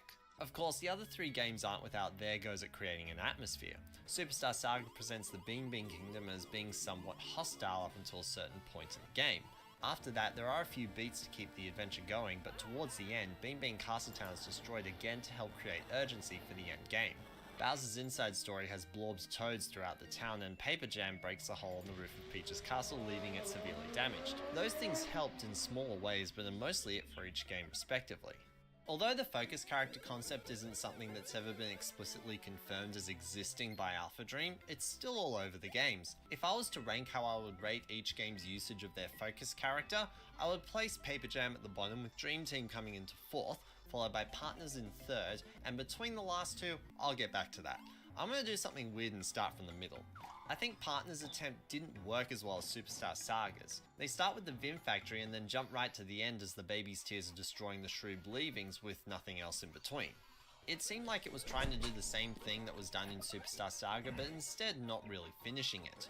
On top of that, if the babies were the focus characters, a very dark atmosphere may not be best suited for it. Perhaps the childlike wonder of Dream Team. While I do love its atmosphere, it may not be the best for babies as the star of the show. Between Paper Jam and Dream Team, there are things one of them does that the other doesn't do. In Dream Team, Luigi, or Dreamy Luigi, are used in battle quite a lot, while Paper Jam actively discourages Paper Mario's usage. The only things that Paper Jam has over Dream Team are that there are these tiny moments where you play as Paper Mario on his own. They last for about 10 seconds, but they're there, and in Dream Team, you never play as Luigi by himself, so I guess that's a point in Paper Jam's direction? And there's also this part where Paper Mario rescues Mario and Luigi when he first turns up. I like that. Superstar Saga and Bowser's Inside Story both present their focus characters well and differently to each other. Luigi grows from a scared nobody into a brave somebody, and I had such a fantastic time getting to know Bowser, his relationships with his minions, and his relationships with other people in the Mushroom Kingdom. And these things aren't just expressed in story, they're also expressed in gameplay with the moves they learn and the places they go to. Between the two of them, I think Superstar Saga was pulled off better, but there was so much more to discover about Bowser, so I actually prefer Bowser's Inside Story's handling of the focus character the most. It might seem a bit presumptuous to judge a video game by something I think is in the game despite it not ever being explicitly and publicly talked about by the developers, but it's hard for me to look past it. Every installment highlights a particular character in some way, not to mention that they're always referenced in the titles, except the Luigi one, but one of those Luigi ones was released in the year of Luigi. I love the Mario and Luigi RPG series, and I want it to succeed, and I'm secretly relieved that Mario and Luigi remained as the RPG line while Paper Mario became experimental. The question that remains is, Ooh, where that can the one's series hot. go from here? There are a number of Mario characters Although- that haven't been Although this is this statement's a bit dated because 6 months after I posted this video, that was when Alpha Dream announced bankruptcy, and so I don't know what we'll be getting in terms of Mario and Luigi in the future. explored in this fashion, and I think they can be. Wario can be interesting in regards to his excessive greed, Peach could be worth exploring, and perhaps even Daisy. Another out there idea whom I actually think would be the best character to explore is Bowser Jr., even though the upcoming Bowser's Inside Story will be exploring him in a side story. So there's plenty of options out there in the realm of Mario games, but regardless of who's chosen, I believe it's important to see it pulled off well. This would be the time to do a list summarizing the ideas, mechanics, moves, implementations, and executions that I think would be a good idea, but I'm not. I don't think it's that simple. There are an infinite number of directions the games can go in to do a good job at implementing a focus character. I look forward to seeing whoever is presented in the future, and I eagerly await that day. For now, it's time to finish up and move on. So, the Mario and been way Luigi too long since the RPG last series one. talk finally comes to a close after almost 2 years. It's been a fantastic ride and great to give this series some much needed light. See you in the next project. I'm Hat Wearing Gamer, and this has been Mario and Luigi RPG, a series talk. Hey everyone, thank you for watching the final video of the Mario and Luigi RPG, a series. I don't think there's a whole lot left to add in terms of my comments, because it's still the same thing as before. Talk series of videos. But I do like That- what I that's did the here. Words that I said. As usual, I'd like to give out my normal thanks to Missy, Dawn, Matt, and Hannah for their usual contributions to this video. I know, like, Hannah wasn't acting in the video, but she... there's nothing So- written here. I don't... So, although this bit I want to put in because I always love the idea of doing a reveal, because I love like reveal videos that are kind of cool, like revealing a new game, or like heck, like the new Smash Fighter reveal videos. Those are always fantastic. So I really like doing this. So I really like making this, like making a reveal video. What?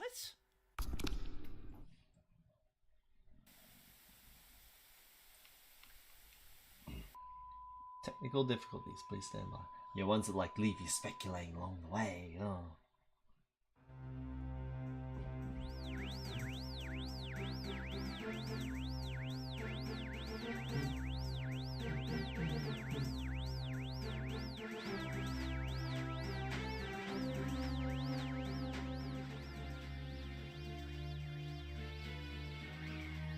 Yes. Original versus remake! Coming up next.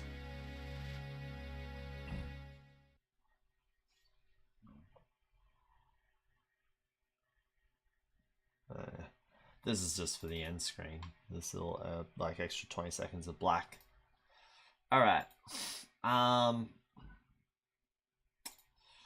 Let's do. Okay. So, after finally the Mario and Luigi series is done. So next up is the original versus remake for Super Mario 64 and Super Mario 64 DS. I have a few, like, I still think everything I said here was valid, even though there are some things that pointed out, like, yeah, actually, it's kind of a fair statement. Yeah, over here about 64 DS.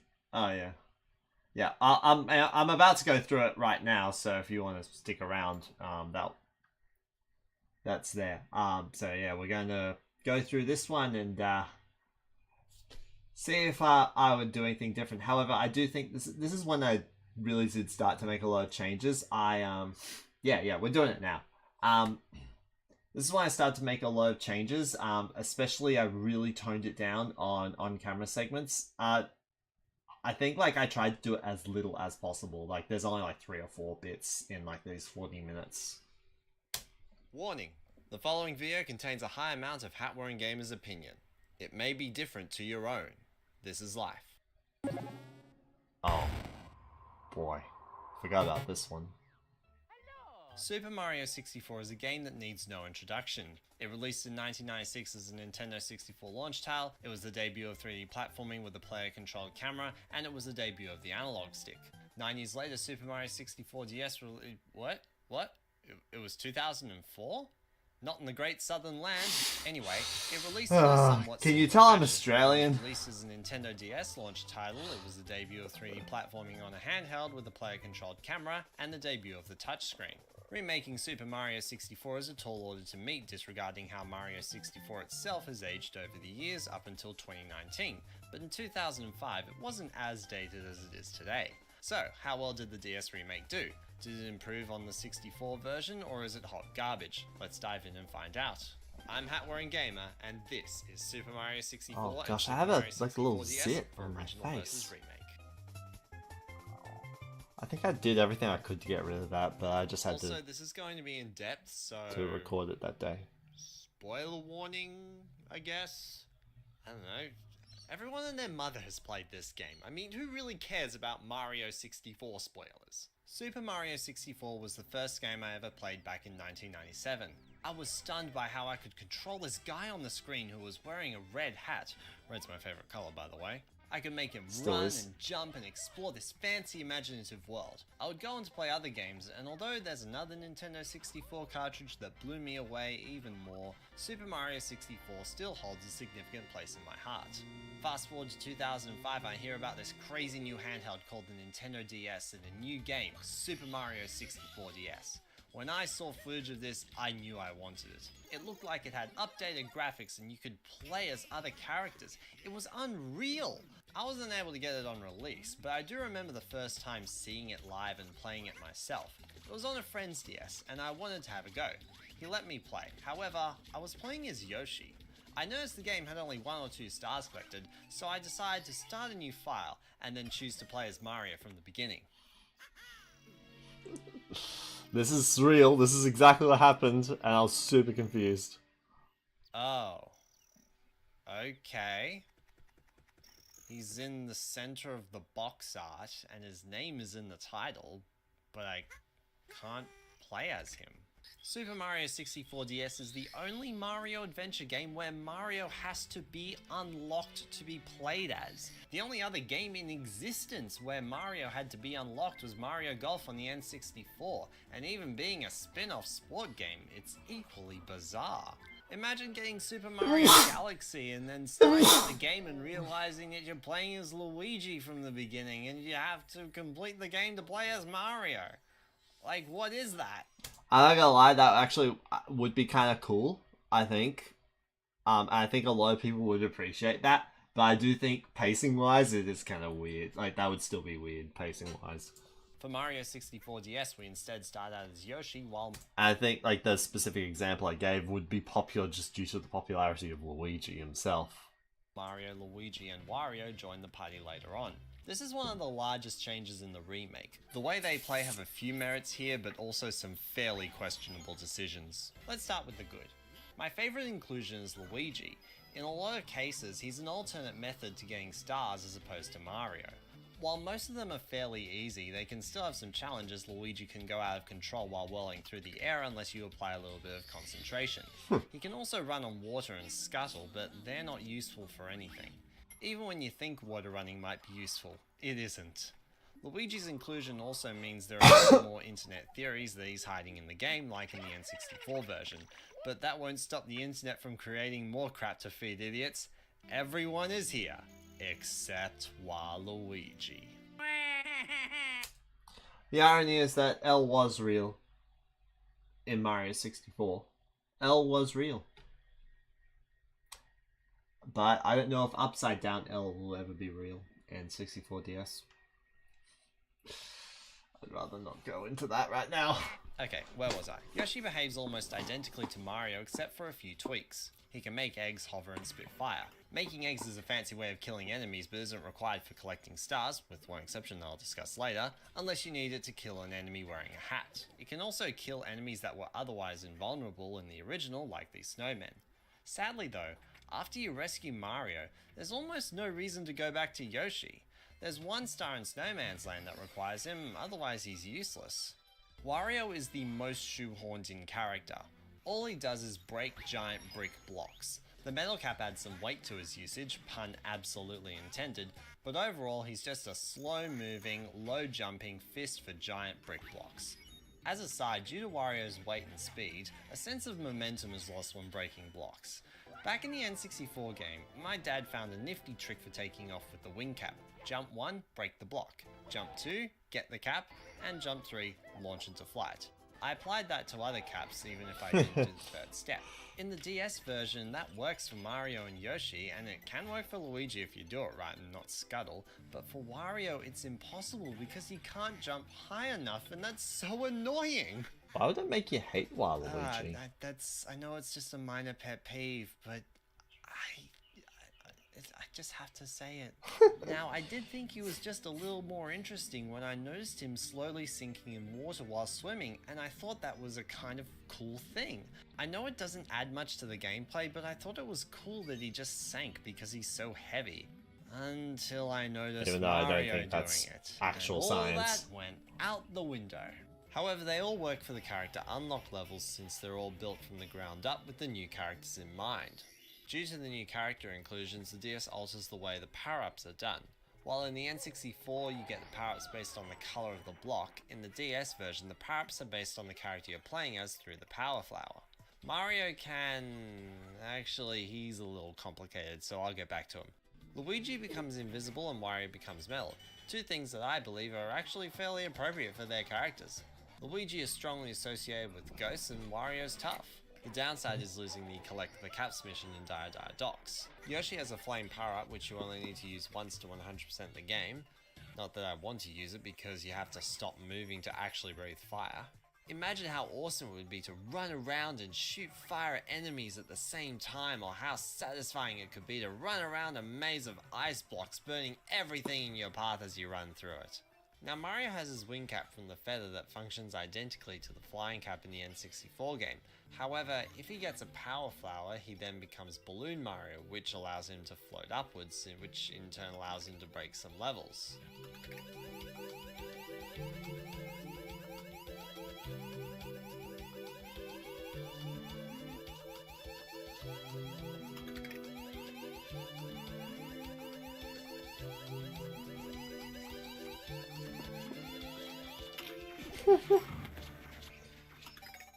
I know in this context it skips the red coins, but not everyone plays 100%. Because of this power-up, the level fails to test you on platforming and it's required for beating the game. There's also only one switch in the game, and it's in the original Flying Cap switch level from the N64 version. Now in the He kind of was uninspired, but not much you can do about it now. N64 version, the 3 cap levels were good for teaching players how the caps work. You learn that the Vanish Cap can make Mario disappear and you use that to run through the bars, which gets you to the star.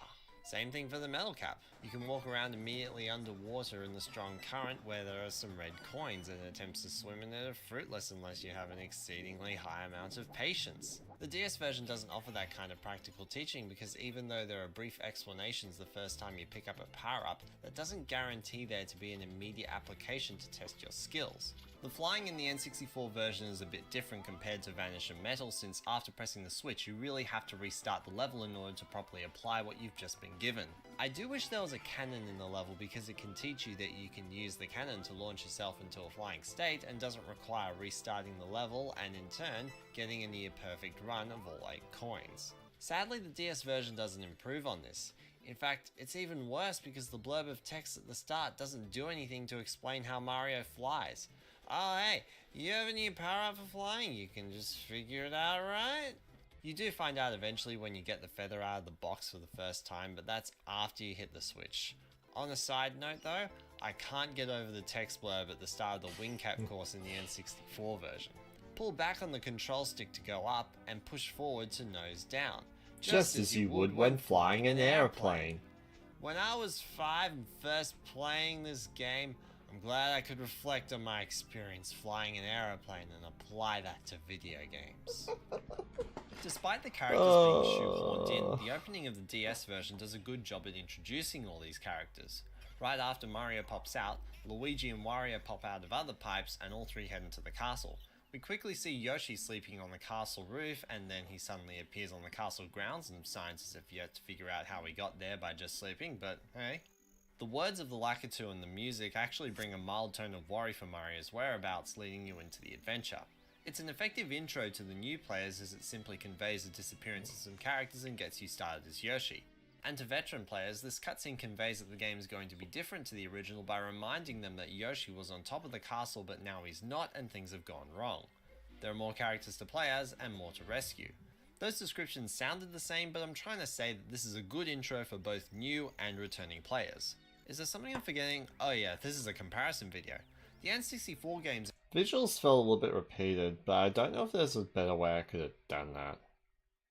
It's weird. intro works for what it's Because trying like I to convey repeated as well, clips. a 3D world. There's not much more to And it it, could like and there really break doesn't immersion need in to the be. video. I can't say that one intro is inherently better than the other because both of them do their respective games justice, although the 64's one is fairly dated since 3D gaming isn't really a huge wow anymore. The DS version is littered with level and hub changes and they start right after the intros. In the 64 version, Mario walks into the castle and gets started on the first stage, Bob-omb Battlefield.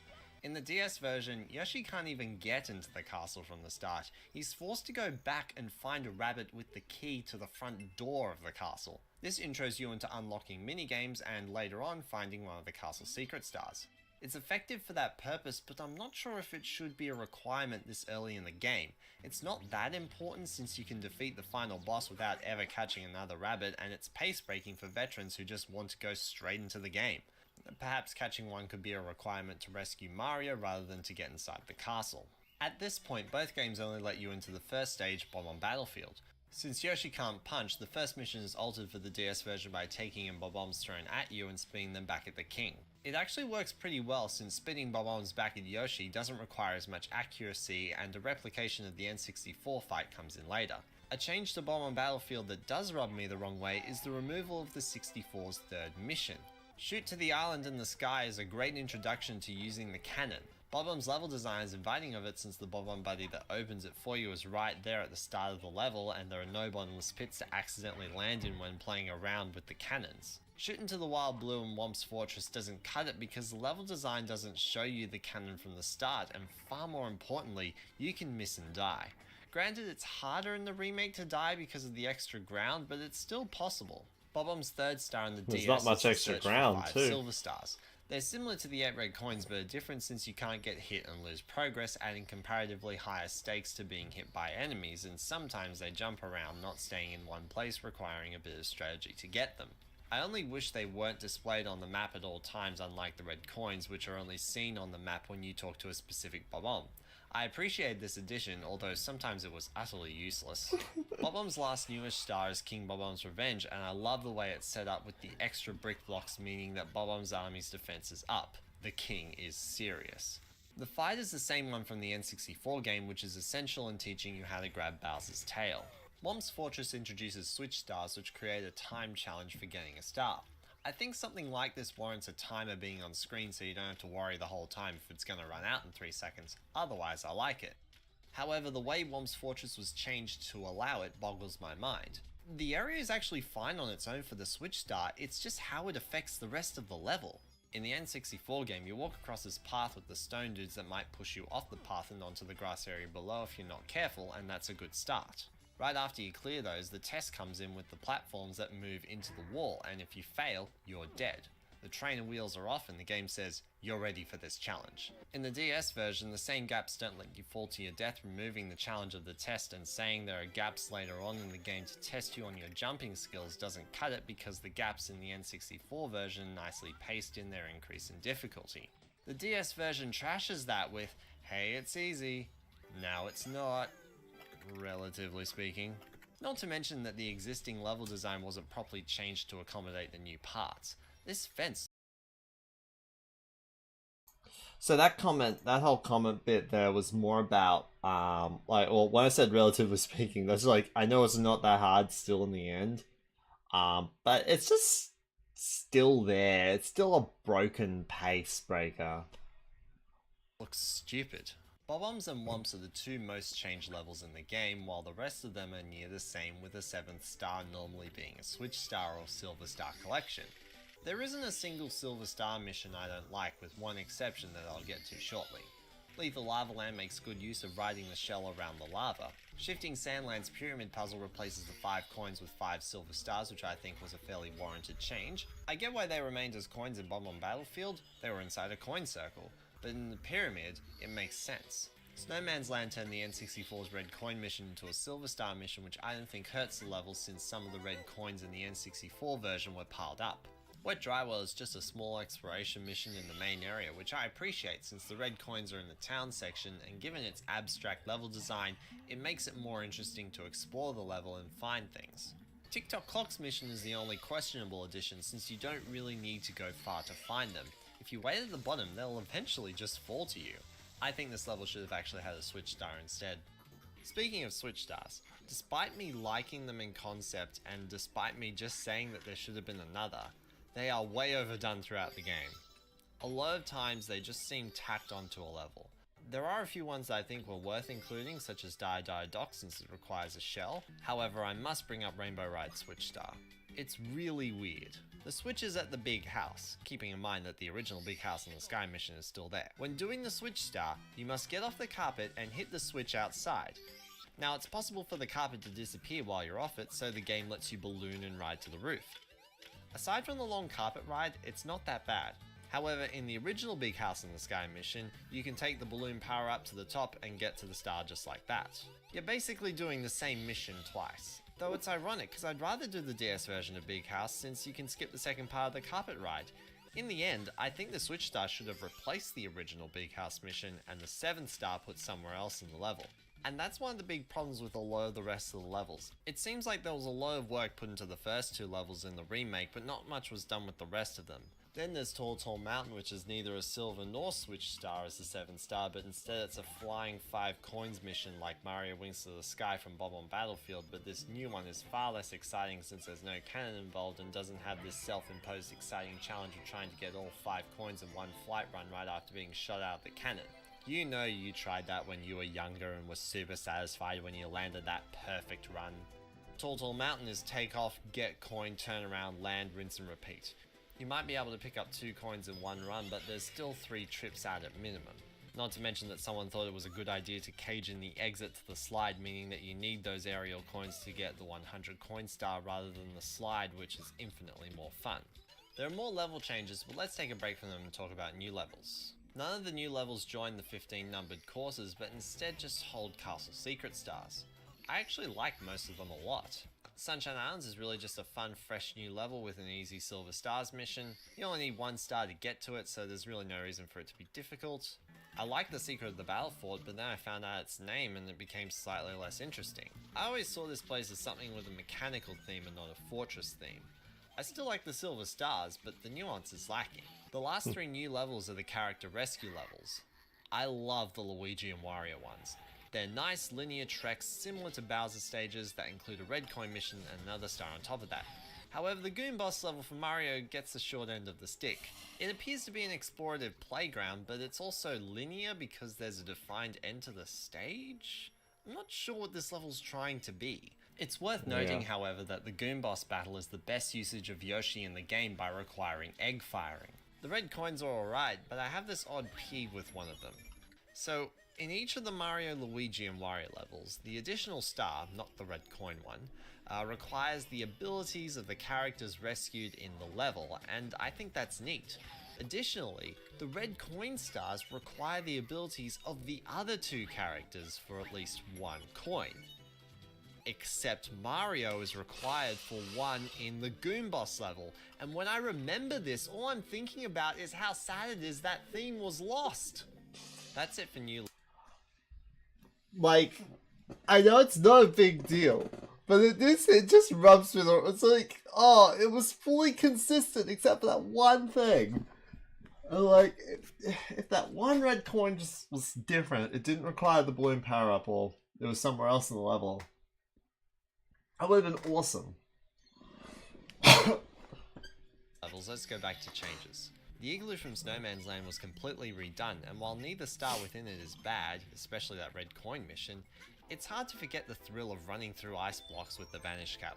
On the plus side though, Dai Docks adds more coins, which for that level's sake greatly helps the 100 coin mission.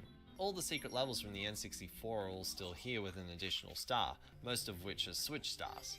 There isn't a single one that I don't like, but it still brings home the feeling of constant switch stars. I think the best way to remedy this would be to lower the rate of switch stars in the main courses, since those levels are more expansive and thus more can be done with them. The only switch star that I think doesn't need to be in the secret course is the one under the moat. You're using the balloon power-up, which is already a timer, so another doesn't seem necessary. That'll remove the balloon and make it a wall jumping challenge. This level requires Wario to open, so I'm not seeing a reason why they can't ramp up the difficulty a bit. There's one more castle secret star that I have to address, and I hinted at it earlier. It only takes place in the hub though, and that's the 8 glowing bunnies. The bunnies hop around the hub world, and their colour and locations are determined by who you're playing as. When you catch them, they're used to unlock minigames, which I will talk about soon. In the main adventure, however, the bunnies can be glowing white, and when you catch 8 white ones, you get a star. I initially saw my brother get the star on his file, and I was kind of disappointed by it, since on my file, there were already more than 100 stars collected, and this is what the glowing bunnies resulted in? Not some amazing secret? Lame. There was so much anticipation behind the bunnies, and there's just a star. I'm just like, okay, cool. I mean, that is purely my experience, but I just remember feeling let down, like, oh, it's a star. Oh, okay. It might have been like a bit.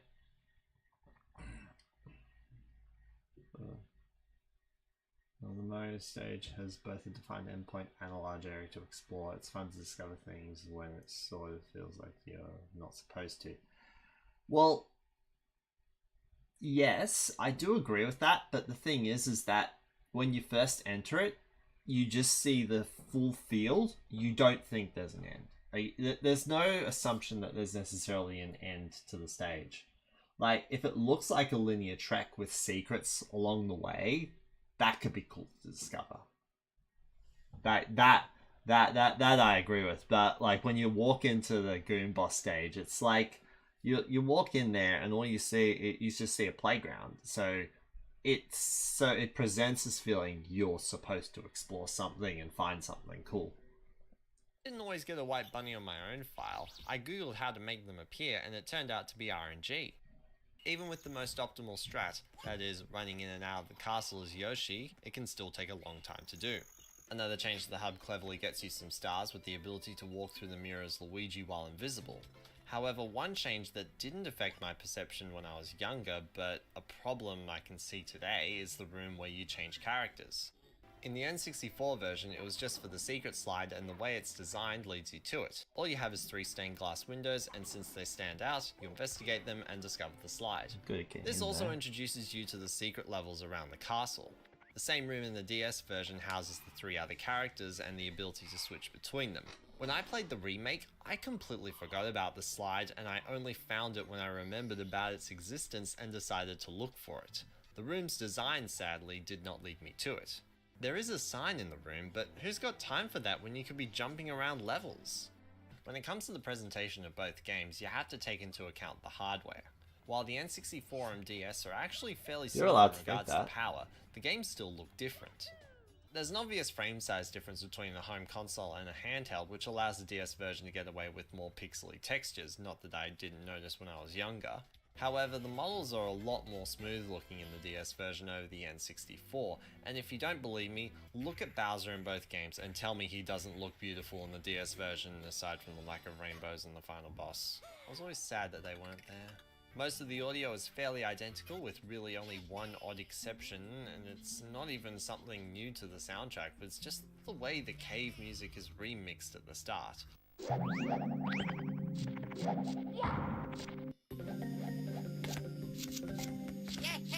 It's not bad, it's just different and weird.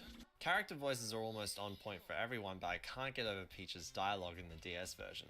The fact that the lines had to be changed to account for adding characters to the game felt super weird. For my hero. Now there's a big elephant in the room that I haven't talked about. The controls. The N64 game made a huge important step in gaming. The first Fair game enough. where you can walk around in a 3D world in any direction. With I think the thing is that when I did first play it, I didn't see it because it's off to the side. The game does very little to actually tell you it's there, and it just throws something else right in front of you. Though I do see, like, the explorative advantage of that. that change, a freaky bit of plastic appeared on our controllers, the analog stick. Super Mario 64 was the proof of concept game that demonstrated what the analog stick could do and changed movement controls forever. You could walk slowly by nudging the stick, run at Oh, full this looks speed like by a Mario pressing it all Kart the way, battle stage. somewhere in the middle, choose from 360 directions to face. You weren't stuck in 8 directions anymore. I And get- while D-pad I get what you mean, like, with the star being behind the white door. It's just that, like, when you go up to it, it's like, oh, you can't hear anything. You go in there, you hear all these wacky sound effects.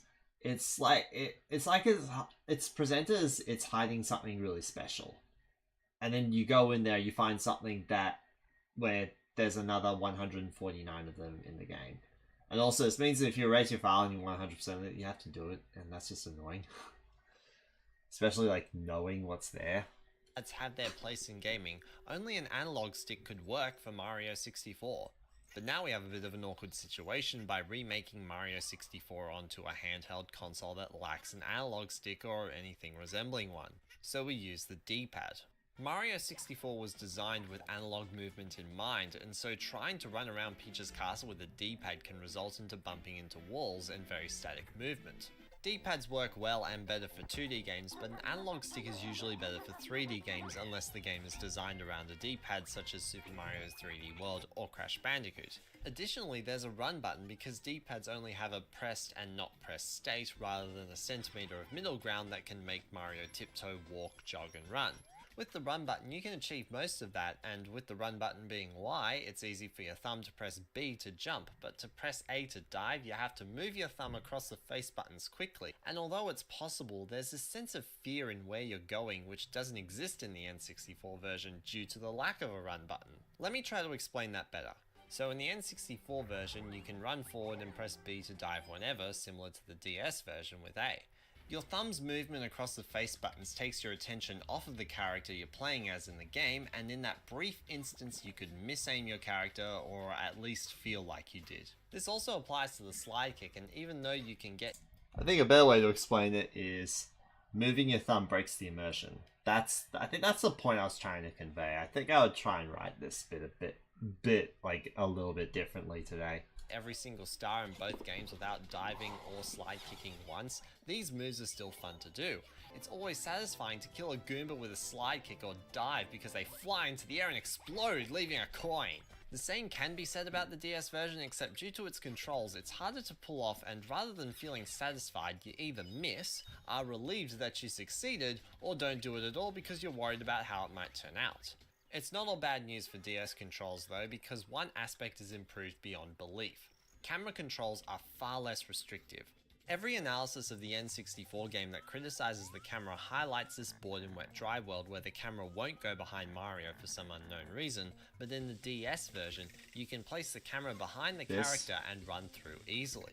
Some levels force the camera into one of 8 possible views with 45-degree rotations between them, but those are usually in levels where the pathways themselves are more restrictive, removing the need for a more free-roaming camera and actually makes traversal through the levels easier. There's one downside to the camera controls, and funnily enough, this problem only exists because of the run button.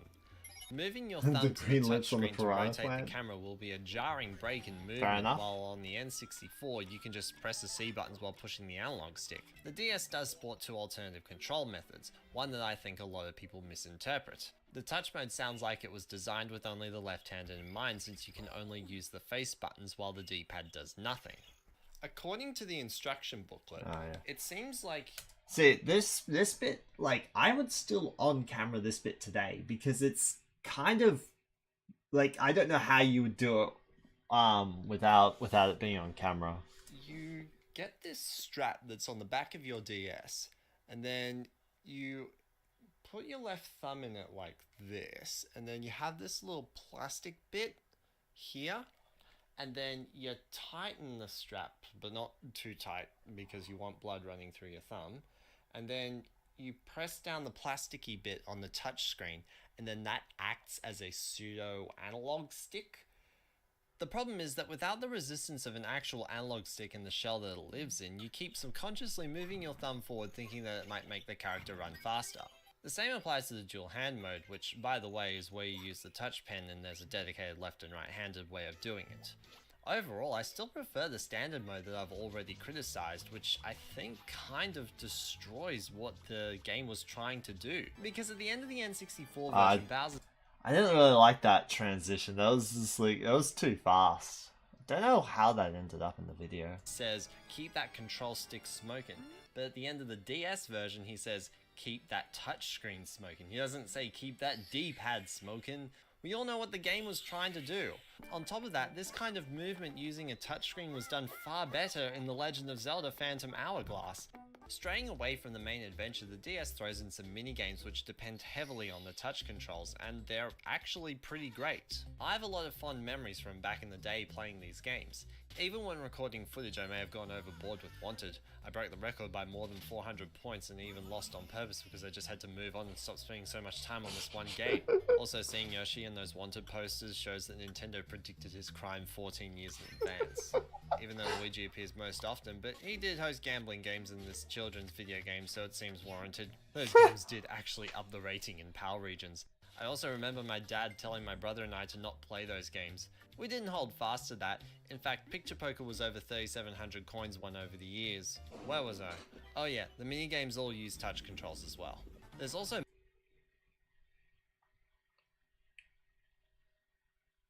Oh yeah, like Mario walking in the small circle. I mean, that's... Everyone and their mother has talked about that. It's been talked about to death, but like...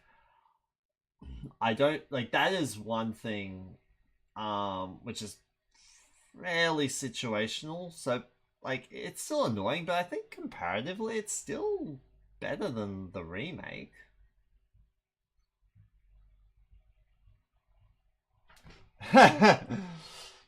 multiplayer outside the adventure where 4 players can get stars and try to beat them out of each other all on a single map. I mean, it's just there. I would have preferred to have multiplayer in the minigames, but considering that feature came in New Super Mario Bros., it's not worth harping on about. Now, I want to talk a little bit about what these games have done in the industry respectively, and it actually speaks a lot about them. Super Mario 64 set a lot of groundwork for games to come. This bit, I still think it's worth talking about, but I'm not sure if I still agree with the implication of it. Already talked about the analog stick and how it affected Mario 64, but in gaming as a whole, it made a world of difference. Every home console controller since has had an analog stick, somewhere. Even Sony released a new PS1 controller with analog sticks after initially launching the console without one. Mario 64 also tapped into the world of 3D gaming, and if you look at other popular games on the Nintendo 64 that played similarly, like Banjo-Kazooie or Ocarina of Time, despite that latter one not even being in the same genre, this way of walking around a 3D environment was more or less set. So what does this mean? Well, Super Mario 64 DS's movement was similar, and obviously it would be because it's a remake, but how many other DS games play like this? An exploration-based 3D platformer with a run button?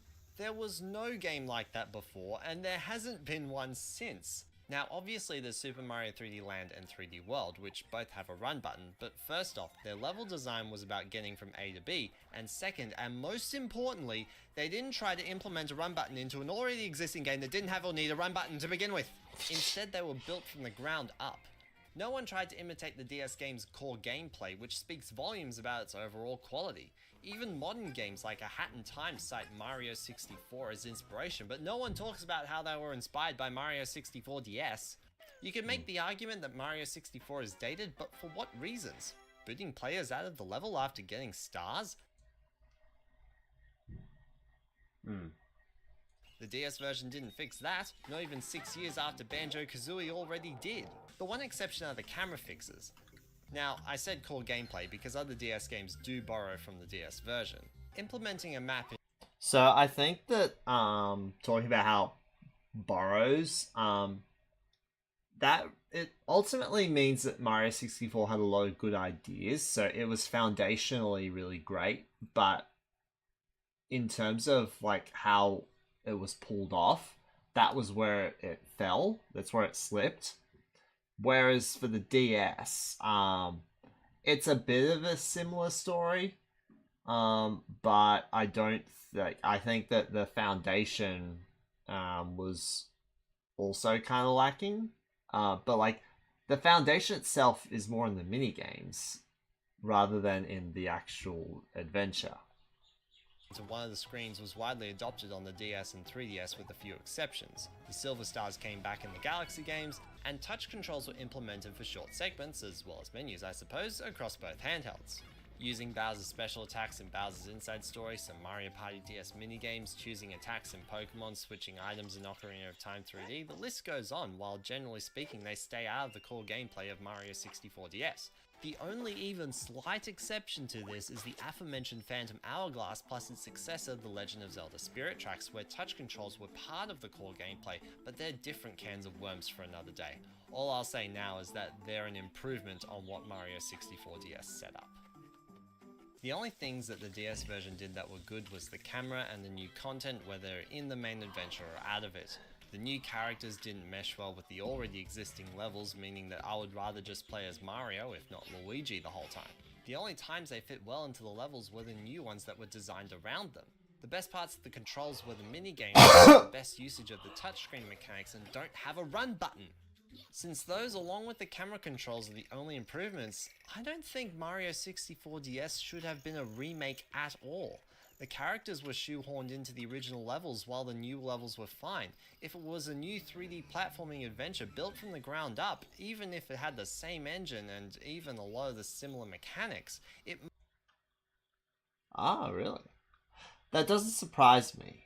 I think it is outlawed in Korea, but I don't know if they would have been replaced by something. might have been so much better.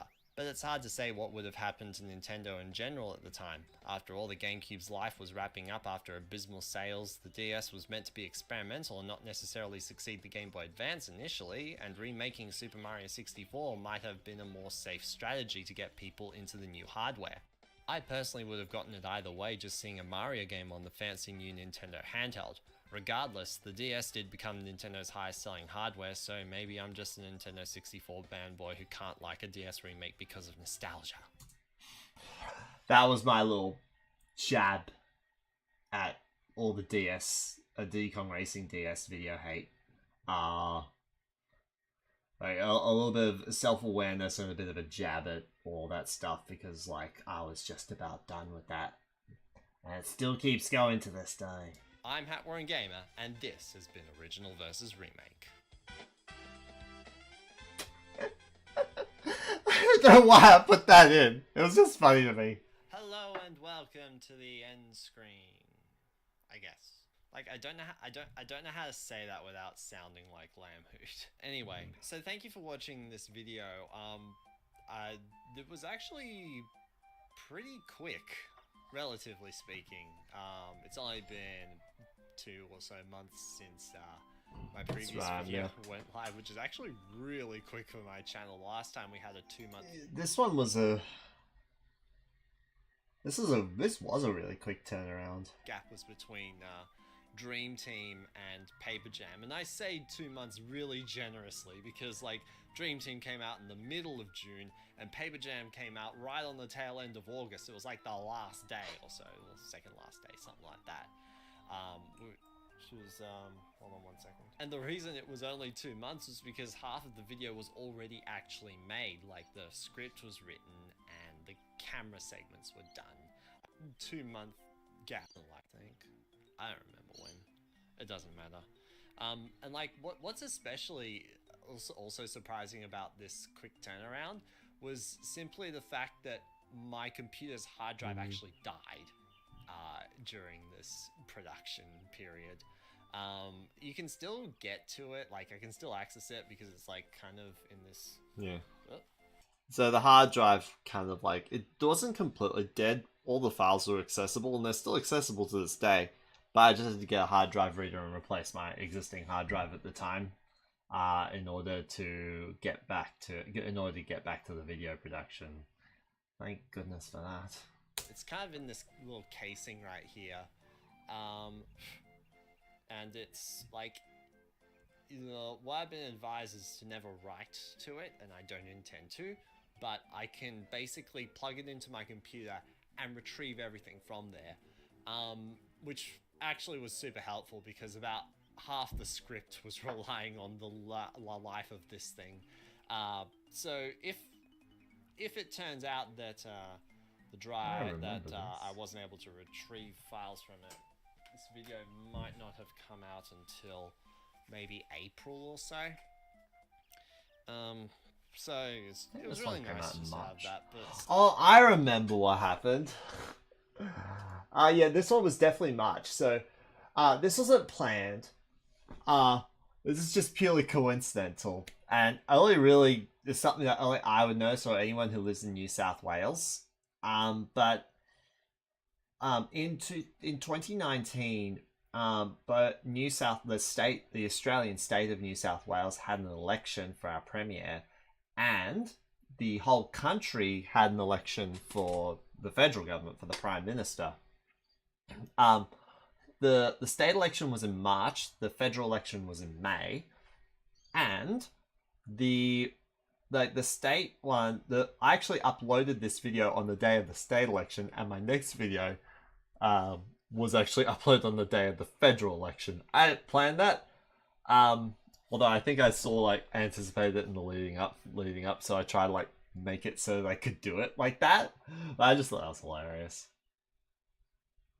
Jump height felt more consistent with his overall movement and was less slippery, but that's still, just the fact that it died and I spent basically a week without making any progress.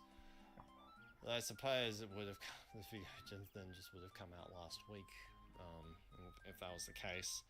However, doesn't mean that we're completely quiet and silent on things during in between this video and the last one. So, for the people who saw 2 little updates that came in the middle of February. I talked about a Q&A session, which is actually still active. You can still ask me questions. Thing is, I never actually fulfilled that at the time. I came back and finished it in 2022 when I had my 10-year anniversary. Onto the tweet. I want people to because I do this place. Gosh, this is so Speaking long. Of credits though, my third major announcement in between this and the last video was that I'm on Patreon. live stream.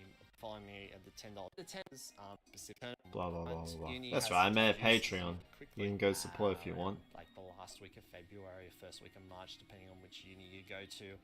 And Oh yeah, and I started studying what at am I university doing in next? 2019. I'm not telling you. To the Wow. Patron $1 tier gives you the credit. Okay. So one thing that even though I didn't say the video, I actually did hint it with the music. So you had Jinjo Village, which is Banjo-Tooie. You had the soil from the green soil from Green Brinstar music from Super Metroid. I believe at one point, Or New South. yeah, there was the like Dracula's Castle music from Castlevania Symphony of the Night, because I was going to be talking about Banjo-Tooie and Metroidvania. But speaking of, that'll be the next video to talk about.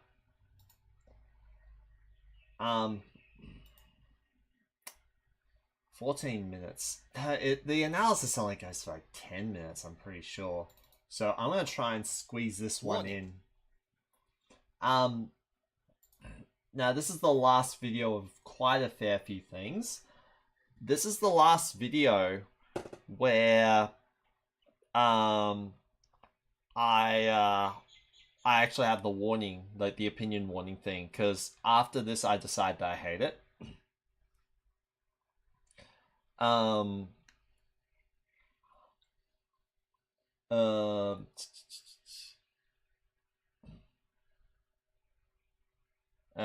also I think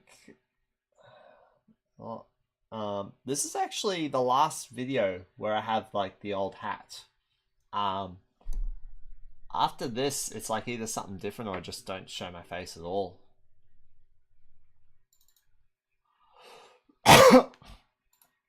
As a whole, the Banjo-Tooie and Metroidvania video is one of the videos I was actually most proud of for the longest time. Well, for at least a year. I thought it was one of the best things I had ever done. I really liked that I was come up with a new concept. Like, Banjo-Tooie is a completely different genre that's not really a genre, it's a subgenre, but it was done in such a way, and like the fact that it came out at in the same era as Symphony of the Night in that kind of style, I think said something. But anyway, let's get into it. Did the wrong thing again. Warning. The following video contains a high amount of hat-wearing gamers' opinion. It may be different to your own. This is life. That's actually a new recording though. That was the last time I used it. Banjo-Tooie and Metroidvania is probably what you're thinking, but I think it's something worth considering. I got the idea when my friend Retro Reviver suggested the idea to me in Twitch chat, and I thought about it, and I thought about it some more, and some more, and now we have a script about how Banjo-Tooie could in fact be a Metroidvania. First of all, we have to know what a Metroidvania is, but before even that, we need to know where this word came from. The popular rumour is that the term was coined by video game critic Jeremy Parish, a rumour that Parish himself has denied multiple times in various articles and videos. Rather, he got the word from his former colleague at OneUp.com, Scott Sharkey, back in 2003 or around that time. Sharkey used the term to describe Castlevania games that took on the design philosophy of Castlevania Symphony of the Night. Jeremy Parish, on the other hand, spread the term as a means of identifying games that had similar designs to Super Metroid and Symphony of the Night until it became a staple term, but that's all we really need to know regarding the works of Parish. Let's go back to the games that started it all.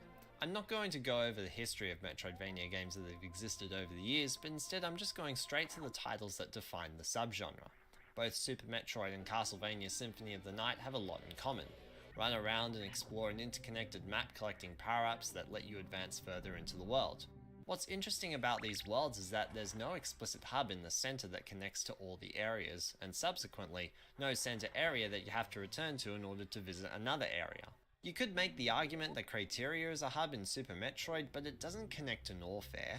You don't have to go via Crateria to travel between two areas most of the time, and there's even this section of it that only connects to the wrecked ship and Meridia. Additionally, Symphony of the Night's opening area connects to even fewer things than Crateria did.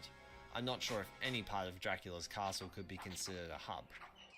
I will comment on that because I think it's the names just immediately left my mind. Gaming for a Boss Keys. Mark Brown. Game for a non-gamer is someone else. Mark Brown, in his Boss Keys series, when he covered this game, he pointed out how the opening area, like you got the very beginning of Dracula's castle, you got the alchemy lab, and then the corridor that goes all the way to the far right hand side of the map is the hub that connects to everywhere. I see it just as two different interpretations. I can't really see it. I don't really see it like that because the music changes, the environment is, well, it kind of changes. I mean, the environment's very similar across the whole board, but like it's still slightly different. In terms of music, the look, the look of the areas.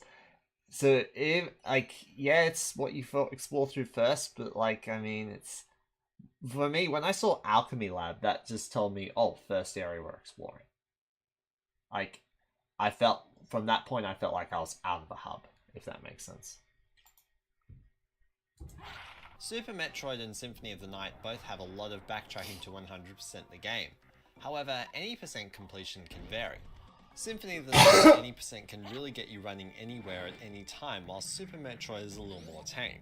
The only real significant back and forth part in Super Metroid is going in and out of Norfair 3 times between finding the high jump boots, Varia suit, speed booster, ice beam, power bombs and grapple beam, and having the skill to do some good wall jumping and shine sparking can help you skip some of that. Now, if you want to 100% either of these games, you need to go everywhere all the time. The only required pickup in Upper Brinstar are super missiles, which you need in order to proceed. The charge rune helps out too, but you can also get that on your first visit. And then you could theoretically finish the game without ever traversing that part of the map again. However, there are still so many things to pick up that you can't get until you have high jump, speed booster, power bombs and more, and I'm not counting glitches in that. Symphony of the Night is very similar, with this gap in the ceiling very early on, but not being able to get to it until you find the Soul of Bat. Then of course there are power-ups and relics of each game respectively. These things allow you to go deeper into each map, whether it's for progress towards the final boss or just for a smaller pickup like a missile pack or potion. Whenever you pick up a power-up like the speed booster for example, you can now backtrack through the interconnected map to a dead end from earlier and see if your newfound ability can overcome it. In the case of the speed booster, you can now make it past closing doors that you couldn't pass before. Now what does any of this... That was just in the recording right after I finished it. Like, I could have cut it out and you would never notice any of it. But I left it in because I just thought it was funny. And it still is. It is funny, and you will know. You will believe me. You will understand. Have to do with Banjo-Tooie? Well, you see, these 3 elements of an interconnected map, backtracking and power-ups/relics, or in Banjo-Tooie's case, moves, are all present. Seemingly, the first problem with my thesis is that the Island of Hags is pretty much a hub. You would likely return to it after traversing a world. It's got Jiggy Wiggy's temple where you open worlds, it connects to every world, the list goes on. However, the rest of the game is still interconnected. You can open up passages from Mayhem Temple to Glitter Gulch Mine to Witchy World to Pterodactyl Land and back to Mayhem Temple, and that's not even the biggest loop you can make. Try Temple to Hailfire Peaks to Jolly Roger's Lagoon to Glitter Gulch Mine to Witchy World to Pterodactyl Land to Mayhem Temple. It's just a shame you can't do that full path backwards. Additionally, there's Chuffy the Train that can take you from most places to most other places. Plakaku Land is a bit different since there's only one way in or out of it, but it cleverly solidifies the world as interconnected with the map of the Island of Hags below, and there are a few interactions with other worlds even if you don't travel to them. The moves you learn in Banjo-Tooie from Jam Jars enable Banjo and Kazooie to travel deeper into the game's world, which sounds a bit odd since you open worlds by collecting Jiggies. I think there's more to it though. First off, you advance to the next area of the Island of Hags by using learned moves. Using the Grip Grab to go to the Plateau, Fire Eggs to get into the Pine Grove, Split Up, Talon Torpedo, Springy Step Shoes and Claw Clamber Boots. Now regarding Jiggies, simply put, you need the moves to get the Jiggies. Keeping in mind, the existence of the Jiggies themselves obscures a lot of the linearity from the adventure because you can collect them in any order. It doesn't matter which 4 Jiggies you pick up in Mayan Temples as long as you get 4 of them and learn Grip Grab and you can enter Glitter Gulch Mine. The back Never really played the Scooby-Doo games. The Wario Land 3 one, I did start playing it on the NSO. It came out on NSO, didn't it? Wario Land 3. Oh, it's like Super Mario Land 3 Wario Land or something like that. I did start playing it, and I was enjoying it, even though I got a bit stuck. I haven't played it since, and I've been meaning to pick it up again. I just haven't done it yet. Tracking comes into play when moves from later worlds can be used to pick up earlier Jiggies. Every single world except for the last 2 requires something from later. I remember the adrenaline I got from finally crossing this toxic pool in Grunty Industries after not being able to for such a long time. Those are the 3 things that I identified in Super Metroid and Symphony of the Night that make a Metroidvania a Metroidvania, and there they are in Banjo-Tooie. But here's the problem. I don't think I've convinced you of anything. All 3 of those things do fall short. The only thing I don't like about Banjo-Tooie's interconnectivity is how unambitious it is. I think it could have gone so much farther in a number of interesting ways. One of my favourite paths between worlds are the pipelines in Grunty Industries. There's a connection to Jolly Roger's Lagoon's water pipeline and Hailfire Peaks' sewer pipeline. However, I only favour them when regarding the way the area contextualises them. The fact that the signs are up there displaying the information helped make the entire game world feel a lot more believable. But this isn't my favourite connection overall, because even though the passages exist, if you take them from Jolly's or Hailfire respectively, you can't access any other part of Grunty Industries. You're stuck in this room until you leave the way you came in. It was always so sad to me that there was no way to open those up among all the other passages between worlds like this. Backtracking also has a few hiccup moments, like going back to Jiggy Wiggy's temple 9 times to beat the game unless you're crafty and know how to cut it down. Additionally, every time you cross a roadblock with a new move, you're always getting a Jiggy. One of my favourite things about Super Metroid was the mystery of what I would find when searching anywhere. I didn't know that the space jump was going to be after Dragon, but after making the trek across the acid pool with the sack pack, I saw exactly what I expected. A Jiggy. Out of the 3 things I've discussed, I believe the moves are the strongest argument because of what I said earlier, but it still has its weak points, simply due to the works of Mumbo and Wumba. Using them requires no moves learnt in Tooie aside from Humber's Globo and Hailfire Peaks. So what's my verdict? I think that Banjo-Tooie is a Metroidvania, but it's not a very good one. I'm not going to criticise Rare for that though, because it's clear they weren't really trying to make a Metroidvania. Although both Super Metroid and Symphony of the Night had launched before Tooie's development started, the subgenre wasn't recognised back in the late 90s and early 2000s like it is today. So what's the point in even talking? I don't even think most developers still acknowledge it today. Like, it's just kind of indie developers try to design that kind of stuff. Most AAA developers don't. Or, sometimes I do. I get, Metroid Dread, which is kind of like it. I know it's a little bit different. Very, very different. But I still enjoyed it. It's just that I just think that mainly Nintendo don't tend to aim to design this kind of game. Bit of a shame though. I love it. About all this then? Well, what if these design tropes showed up more in 3D platformers? Exploration-based 3D platforming is in a very troubled state right now. They more or less fizzled out aside from Mario in the mid-2000s. A lot of people thought the genre was coming back with Platonic's Yooka-Laylee, but it was met with lukewarm reception. My biggest problem was the world expansion and the fact that there were only 5 of them. I was ready to move on to something new way sooner than the game ever intended, and even though I had enough pages to move on, I found myself nearing the end game way sooner than I thought. Simply put, I would have preferred 10 smaller worlds over 5 larger worlds. My favourite place to explore in Yooka-Laylee was actually the hub, Hivory Towers. I thought there was a lot to discover about it, and the shortcuts and passages even had that element of Metroidvania discovery and satisfaction, and the moves only helped enforce that. I'm not a game designer, so I'm not going to claim that I have all the answers, but this is just a few ideas I'm throwing out into the world and, well, maybe someone will listen. I'm Hat-Wearing Gamer, and this has been Banjo-Tooie is a Metroidvania.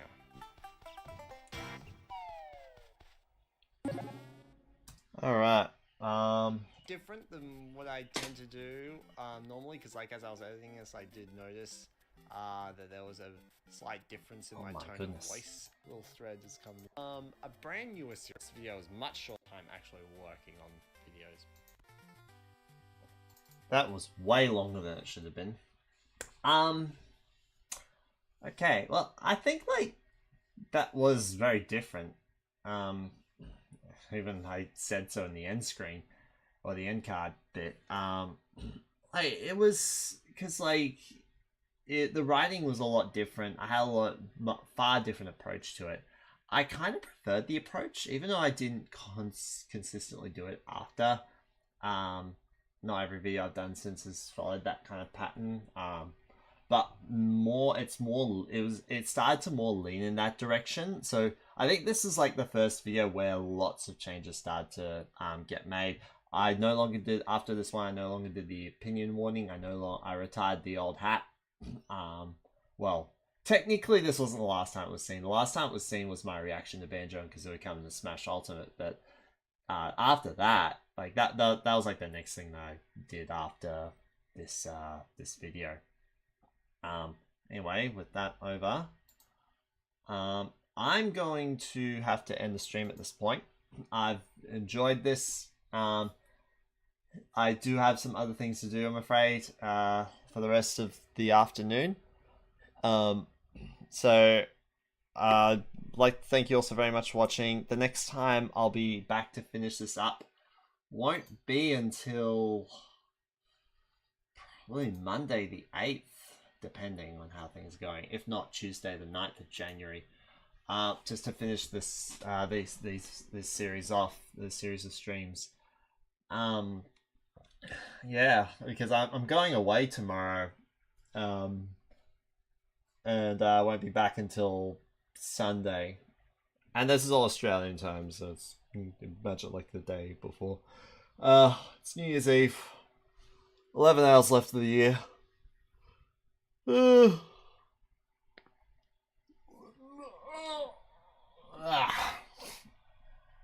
I'd like to thank you all so very much for watching, and I'll see you next week.